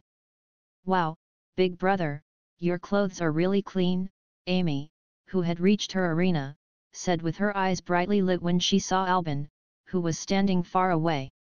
Albin was skinny, and had an aloof aura. Although he had been through 7 battles, his white clothes were still very clean. "I am Albin." Albin nodded slightly. Although his opponent was a little girl, he still had to mind his manners. On the other side was an ice magic advanced magic caster who could freeze the entire arena with a wave of his hand and a flutter of his sleeve, eliminating his opponents before they could even brush past his sleeve. The duel between ice and fire. An exchange of blows between a close combat magic caster and a long-range offensive magic caster. Endless possibilities could come true within this 1,000 square meter arena. This moment should have been mine. Kassadin, who thought he was invincible, and had won the entrance ticket to the youth category's top 32, looked at the 2 people on the screen, and gnashed his teeth angrily. If he had not been put in a lower tier, he would have already been among these 64 people, and would advance to the top 32 with everyone watching him. And not being called a bully like he was now. "Is your disciple also a 7th tier magic caster already?" Andrei asked curiously as he looked at the calm Krasu. The other courtiers and magic casters at the elevated platform also turned to look at Krasu. This disciple of Krasu had eliminated almost all her opponents within a second previously. All of a sudden, they were uncertain how strong she actually was. None of them would think that she won against her opponents based on luck. Even the 6th tier earth magic caster she battled first also used his best defense skills against her. What everyone was concerned about was if Krasu's disciple had really broken through the 7th tier to become an advanced magic caster. If that was true, she would be the youngest advanced magic caster in history. "My disciple has yet to break through the 7th tier." Krasu shook his head with a smile. Everyone let out a silent sigh of relief, especially the magic casters from the Magus Tower. However, I think it should be about time, Krasus said slowly. The expressions of the magic casters from Magus Tower changed. They could already imagine that the era of being thrashed by a young magic caster like Irina for decades would now change into the era of yet another young genius. This was a scary cycle of changing from one elf to a half-elf. The tiers are just something that people use to categorize things. I've never thought that it should be the only standard to determine a person's strength. An ordinary person standing behind a magic caster could also kill him with a single stab with a knife, Krasus said. Everyone had varying expressions. They all had different thoughts with regard to Krasus' words. However, they all remained silent. While those on the elevated platform were talking, the MC had announced the start of the last round. Albin raised the magic caster's staff in his hand, and quickly mumbled a spell. Ice elements quickly coagulated, and frost started appearing beneath his feet, spreading out rapidly. He quickly built 3 ice walls in front of him, directly blocking the passage between him and Amy. It was apparent that he had learned from the experiences of all the magic casters who had been eliminated by Amy within a second. The first thing he did was to build a line of defense to prevent Amy from quickly closing in on him to buy himself more time to work out an advanced spell. An immediate ice wall spell. An advanced magic caster groomed by the Magus Tower indeed. I guess the little girl will have no way of closing in on him quickly. By the time she breaks through those 3 walls, there will be an advanced magic spell waiting for her. Will this be the end of a legend? The atmosphere tensed up immediately. Many of Amy's fans started to worry. A textbook response strategy. Senior Albin indeed. A close combat magic caster who can't get close is no different from a soldier who can only wield a spear. That's right. Master Krasus will even frequently use the fireball magic for deterrence when he's up against the giant dragons. Close combat magic still has to work with long-range offensive magic to achieve a powerful attack in a battle. The discussions of the people from the Magus Tower had more depth, but most of them did not think that Amy could win. Ice. Amy saw the 3 ice walls that had suddenly appeared and advanced magic caster, Albin, who was forming his advanced ice magic. Her eyes lit up, and she exclaimed, I know this too. Hey! Albin and the audience were all stunned. They watched wide-eyed as Amy formed an ice spear slowly in her hands. That spear was a good 2 meters long. Its sharp tip glistened under the rays of the sun. Cold air formed around the ice spear, and the ice elements were so active they were almost visible to the naked eye. This long and thin ice spear did not appear to be in stark contrast to small Amy's hands. Instead, it looked rather compatible with her. Wind fire wheels. Amy suddenly called out. 2 spinning fireballs appeared beneath her feet, and elevated her a meter above the ground. Her cape flapped in the wind fire wheels whirred under her feet, and the ice spear in her hands revealed its sharp tip. At this moment, Amy looked suave. Fire spear. Destroy. Amy shouted in a kiddish voice as she threw her ice spear out.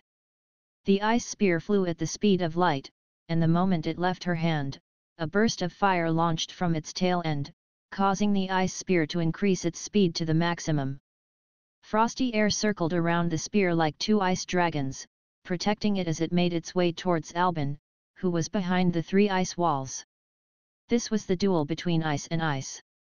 The ice spear was so quick that it covered tens of meters, sucking in the cold air around as it went and got increasingly stronger. Meanwhile, on the other side, 3 ice walls half a meter thick stood in front of Albin. He was still chanting his spell quickly, causing the frosty air to coagulate at his magic wand. As long as he had a bit more time, this advanced magic spell would be completed. But he was still too late. The 3 thick ice walls shattered upon impact as though they were bubbles. As ice shavings danced in the air, a sharp tip stabbed right into Albin's glabella. Albin's expression changed drastically. The bone-piercing cold enveloped him completely. He knew that he had nowhere to run. The audience all watched with their mouths wide open, and some even closed their eyes out of fear. Just at this moment, an ice shield suddenly appeared in front of Albin. Ding! The ice spear hit the ice shield, forming a crisp sound, and after forming a hole in that shield, it shattered into pieces. Albin looked at the ice shield in front of him, and was stunned. It was at this moment that he realized that at the moment he was about to complete his advanced magic spell, he was frightened to the point that his spell failed, and he formed an ice shield in front of him instinctively. Amy looked at the ice spear that shattered into pieces, and then at Albin. She appeared rather puzzled, and formed another ice spear. Albin, you've lost, a magic caster donning a white robe called out coldly from the elevated platform. Albin looked towards the elevated platform upon hearing that, and then finally knew where the ice shield came from. He removed his ice wall in shame, and left the battle arena with a face red with embarrassment. He looked at Amy, and gave her a palm-hold fist salute as he said, I have lost. You're too humble. Amy copied Albin, and also did a palm-hold fist salute. She was still a little clueless as to how she even won. One annotation text missing. Chapter 1848 I'm dead. The judge's reaction was quick enough. After ensuring that Albin had left the battle arena, he quickly announced the result of the battle. So she just used ice magic to defeat a 7th tier ice magic caster. Was that a real spear? That's a stretch. Was that a close combat magic or long-range offensive magic? It's the first time I've seen long-range offensive magic being triggered manually. It was the 6th elder who ended the battle just now, right? If the ice shield had not appeared in time, the result would have been unimaginable. If I didn't remember wrongly, she's not just Master Krasu's disciple. She's also the disciple of the Lord of Ice, Master Urian. Wow! An ice and fire magic caster. The combination of both long-range offensive magic and close combat. The Magus Tower viewing area was in a frenzy as all the magic casters looked at Amy in disbelief. The way this battle ended once again subverted what they knew and imagined magic to be. That's wicked. A 3-year-old advanced magic caster. I think this world has gone bonkers. She looks so cute doing the palm-hold fist salute. Ah, I'm dead. The audience also broke into noisy chatter. However, they felt even more inspired compared to the magic casters from the Magus Tower who were mind-blown. Ordinary people usually had high regard for advanced magic casters, and they were thought to be the group of the strongest people. However, Amy just used an ice spear to defeat an advanced magic caster, and even forced the elder at the elevated platform to intervene. It was really shocking to see how a small body could contain such horrifying strength. The expression of everyone at the elevated platform changed. Some of the elders from the Magus Tower at the elevated platform could not even understand the ice spear that Amy created just now, much less the students from Magus Tower. The 6th elder bowed towards Krasu, and said, Master, it was an emergency situation, so I intervened abruptly. Please forgive me.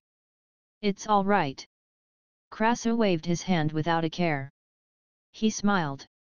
This year's Magic Caster tournament was interesting indeed. May I ask if that little girl was using close combat magic or long-range offensive magic just now? Brent could not contain his curiosity. Even a 7th tier magic caster was reduced to her stepping stone. He was really unable to maintain composure. Andrei also looked at Krasu curiously. Krasu's disciple had given him ample surprises today. I didn't teach Amy that. She invented it herself. The combination of ice and fire. She's the only one who can do it. Krasu shook his head. He looked at Amy dotingly. This is something no other person can do. Everyone swallowed subconsciously. What kind of devilish genius was she? At such a young age, she was already a magic caster well versed in both fire and ice magic. On top of that, she could create new magic with two completely opposite elements, and use it to defeat her opponent. Can I go then? Amy asked the judge. The judge nodded. He looked at Amy, and could not help but soften his tone. Yes. Thank you. Amy smiled brightly as she hopped amidst some very exciting battles going on to return to the elevated platform. The camera followed her back to the elevated platform before changing to film another exciting battle. I think this camera's operator has also become Amy's fan, someone muttered. How is that possible? Kassadin stared wide-eyed in disbelief at the elevated platform. He would never believe that spear that Amy threw out just now. Even he did not dare to say that he could win against a 7th-tier Magus Tower disciple. A 3 to 4-year-old little girl had a killing spree in the magic caster category, while he was bullying children in the youth category. That was such a stark contrast, and it felt as though he was pressed on the floor and rubbed to and fro. The last round of battles was obviously way more difficult. After 7 rounds, the magic casters had already exhausted most of their energy and powers. Most people were pushing on with sheer willpower. However, there were a few exciting battles in some of the other areas. A battle of 7th-tier magic casters was a rare sight. Ding! A crisp sound echoed around the arena. The last battle had ended. The name list for the top 32 was also released. Number 0, Amy, was in the first place. This young contestant was a dark horse. After a series of quick eliminations and consecutive victories, she had become the most watched contestant at the Magic Caster tournament. And another contestant with such achievement would be the disciple of the president of the Magus Tower, Jasper. The Magic Caster at the peak of the 7th tier also had a killing spree in this year's tournament. However, he had been the hot favorite even before the Magic Caster tournament started. Therefore, his performance had been expected by everyone, and the attention on him was rather normal. The moment Amy returned to the elevated platform, she cleaned her hands with a warm towel, and then started munching on her drumstick. Great performance, Amy. Krasil looked at Amy with a bright smile. You too. Amy bit into her drumstick. You didn't eat my drumstick up secretly. I'll bring you somewhere with good food later, Krasil replied with a smile as he broke into laughter. Really? Amy's eyes lit up. Of course. Master, you're awesome. I will work hard to defeat all of them tomorrow. Amy said happily. The magic casters around could not help but be shocked at how easily coaxed this young girl was. Can you bring me along too? Vanessa asked meekly. Ahem. Andre coughed softly. Vanessa stuck her tongue out, and inched back. After returning to Rodu this time, Andre did not allow her to leave the palace on her own, so she missed the food outside the palace even more. It seems like this year's Magic Caster tournament will be very interesting. I will still be coming over to watch tomorrow. Andre stood and left for the palace. After that, the Magic Casters and courtiers stood up, and praised Krasu a little. Anyone could tell that Krasu's disciple would definitely become a legendary character, and might even reach heights greater than Krasu. I wonder if the little fellow will get used to staying in Rodu, and how many rounds of battles she passed. Mag, who just finished the afternoon hustle, sat by the window with a cup of tea and a book in his hands, but his thoughts were elsewhere. Andre sent me a letter, and told me to pass it to you. Irina appeared in the restaurant, and handed Mag a letter. He actually sent it to you. Mag received the letter in surprise. No one could find you, but they can find me. I reckon Andre also did not want a third party to find out that he had reached out to you first, so he naturally would have to get me to pass it to you. Irina sat opposite Mag, and poured herself a cup of tea. Chapter 1849. A little too much. The content was very simple. Firstly, Andre thanked Mag for saving the world, and congratulated him on advancing in terms of strength once again. After that, Andre suggested meeting up with him, hoping to bury the hatchet, and to make an important decision for the future of humans and the Roth Empire. What did he say? Irina asked with a smile. Nonsense. Mag passed the letter to Irina. Only people from the Edward family could come up with something so shameless. Irina pressed her lips together, and looked at Mag. Are you going? I didn't want to go, but maybe I can consider going now. Mag thought for a while. He nodded, and said, we need world peace, and what Andre wants is to rule over the entire world. These two are opposites, but if we aren't able to sit down for a talk, it will probably be difficult to come to a consensus at the peace talks a few days later. What do you intend to talk to him about? To let him embrace peace? I'm afraid he's not one to do that. No, I just want him to know that I am currently really powerful. If he sends out most of his powerhouses to start a war, I will be able to kill him. If he keeps his powerhouses by his side to protect the royal family, then the Roth Empire will not have a chance at winning the war. Mag smiled. Why don't we go together? I like watching you act cocky. Irina's eyes lit up. I am very powerful too. The two of us together would be even more popular. This is a good suggestion. Mag nodded. With the two of them acting cocky, they would achieve double the results. How was your talk with Helena yesterday? It failed. She's still insistent, and refuses to change the current regime. My bottom line is to abolish feudalism, but she would not accept it, so there's nothing to talk about. Irina shook her head. She smiled, and said, but after you attracted the lightning strike onto the octopus monster, many elves who had been imprisoned in the various races have been sent over to Chaos City successively. Most of them have joined the Night Elves. As of today, we have almost 10,000 of us. Are you getting ready to arm them up and free the Wind Forest completely? No. My thoughts have changed after staying in Chaos City for a while. Irina smiled. The elves who followed me to Chaos City were mostly slaves and servants from the various noble families. It would be difficult for them to form a strong army with their strength and talent even if they were to train hard. What I wanted to bring them was equality, love, and freedom, and these are what they could achieve by living in Chaos City. They just have to adjust from the life of being given a living in the forest to earning a living on their own to buy their basic necessities.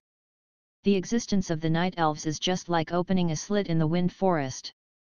A part of the base of the feudal system that had been reinforced over the century was dug out, and with time, the change would happen. Mag pondered Irina's words. He looked at Irina with admiration, and said, that's great. Someone who could reach this level of enlightenment to know what one wanted and what others wanted was hard to find. Of course, that would not mean that I'm not going to do anything. I will become the sharpest knife to slowly deepen and widen the slit until those stubborn fellows are completely engulfed. Irina clenched her fists. Mag smiled even more brightly. The woman he loved indeed. I heard that a woman had tea with you this morning. Irina placed the letter on the table, and looked at Mag with a smile. Was she sitting where I'm sitting right now? Mag's smile stiffened gradually. Although Irina's smile was still as enchanting, it seemed as though there was a sharp knife hidden behind the beauty of it. Ah, you mean Teacher Luna? She's Amy's teacher. She came in the morning to discuss certain matters related to the Foundation. Mag's smile became natural again. She set up a foundation to help children in Chaos City who have no money to receive an education so that they could go to school and have enough food to eat. A while ago, Amy and I weren't doing so well, and she helped us a lot, so I have donated a sum of money to the foundation she set up since the restaurant's opening. Amy has mentioned this teacher to me. Irina thought for a while. She nodded, and said, in that case, I'll find some time to visit her to thank her for her care and concern for Amy. Mag sized Irina up. He was unsure if she was really going to thank Teacher Luna, or if she wanted to assert her dominance. However, he said, up to you. Oh, right. I went to meet Sheer from the Buffett family today, Irina suddenly started. What's with her again? Mag felt his heart skip a beat. He suddenly realized that he had been getting oversensitive. His relationship with Sheer had always been a pure working partnership, but when this woman's name came out from Irina's mouth, he would feel a little nervous. She came to talk about a partnership with me. She wanted to hire a batch of skilled workers from the Night Elves to operate the steam engine, Irina said proudly. You know, the elves have always been very fast learners. On top of that, Ashley has been rotating the workers who were operating the steam engine, so there are already hundreds of workers who are adept in operating the machine. Mag was relieved. Smiling, he said, those would be highly paid technicians. Their salary should be rather high, right? An annual salary of 500,000 copper coins. On top of that, there would be a one-time transfer fee of 500,000 copper coins for every night elf she hired. Irina nodded. Why don't we open a training school? That's what I was thinking too. The difficulty of operating the steam engine was not great. However, Sheer was in need of a batch of adept workers, and on top of that, elves were very good workers. Therefore, she quoted such a high price. Irina had already agreed to work with Sheer. The first 10 elves had already signed the contract, and were getting ready to move over to Sheer's side. The annual salary of 500,000 was way higher than that of the textile factory.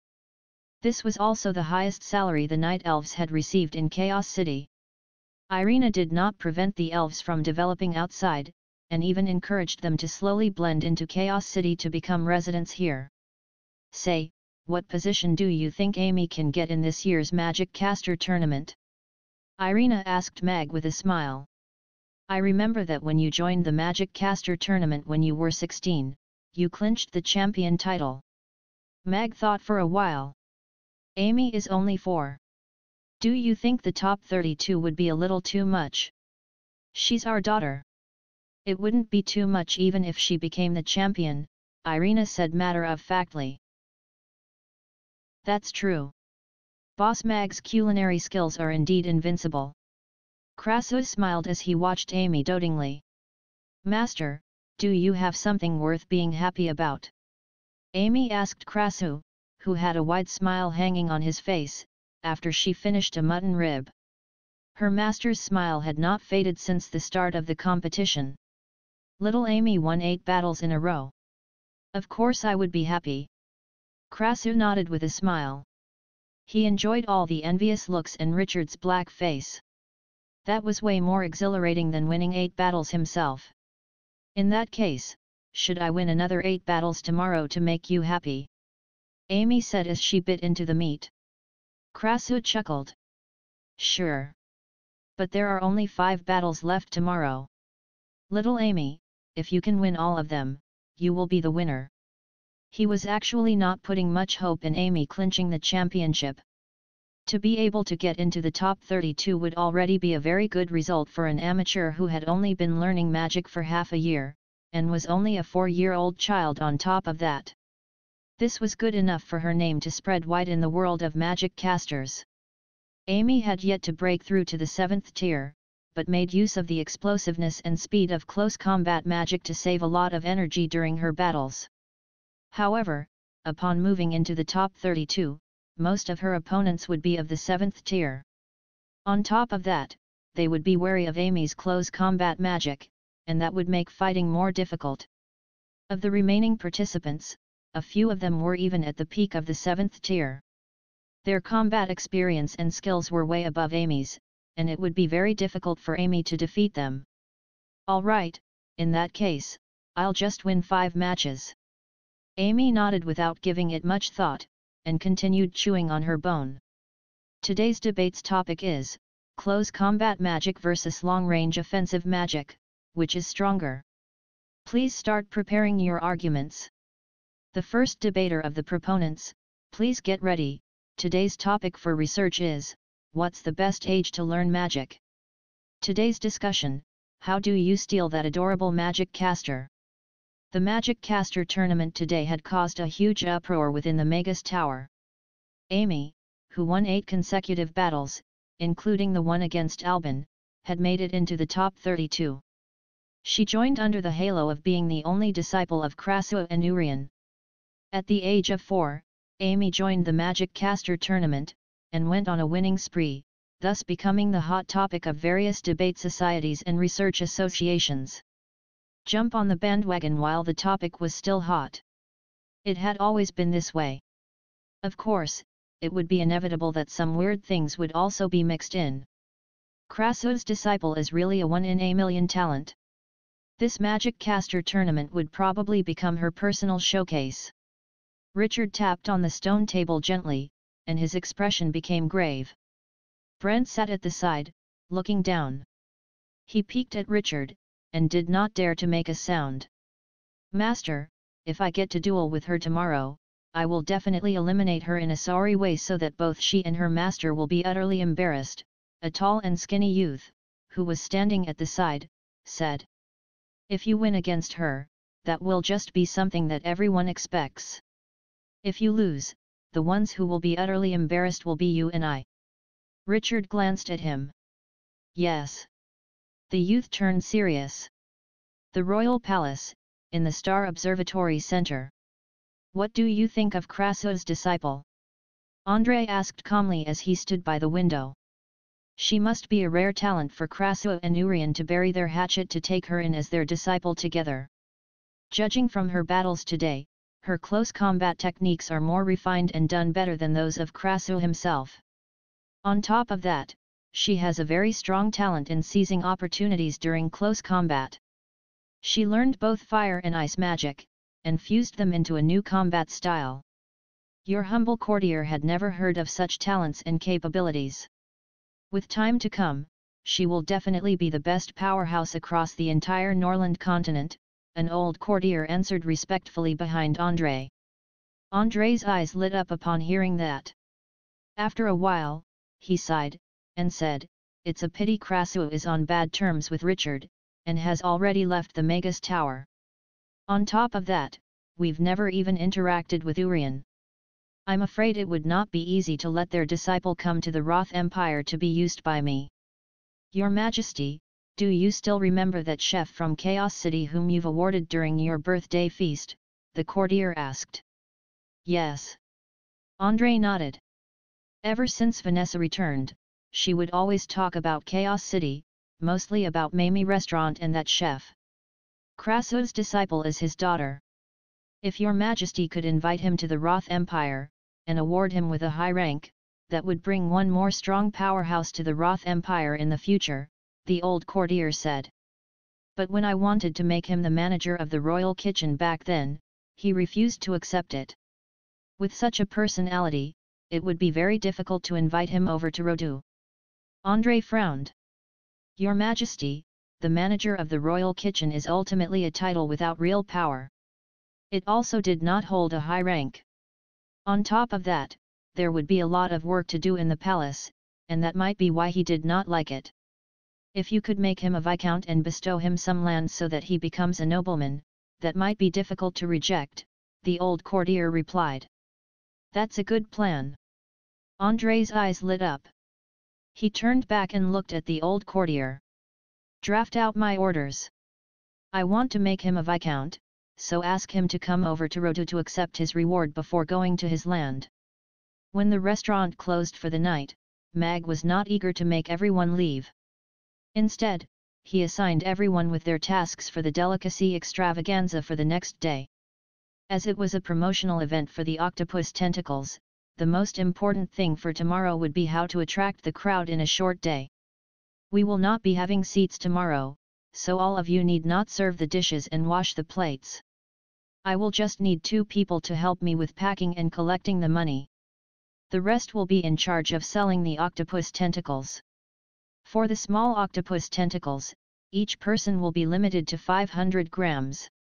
For the large octopus tentacles, each person will be limited to 2 large octopus tentacles, and for the mega-sized octopus tentacles, each person will be limited to only 1 octopus tentacle. Mag looked at everyone, who had a notebook with them as they listened intently. He said, We are not earning money with the octopus tentacles tomorrow. We're just allowing the customers to try the food so that we can attract crowds for the seafood shop. Although they could not really understand why Mag suddenly opened a seafood shop, everyone still nodded. The motive for setting up Mamie restaurant was not actually to earn money. Mag smiled as he looked at everyone.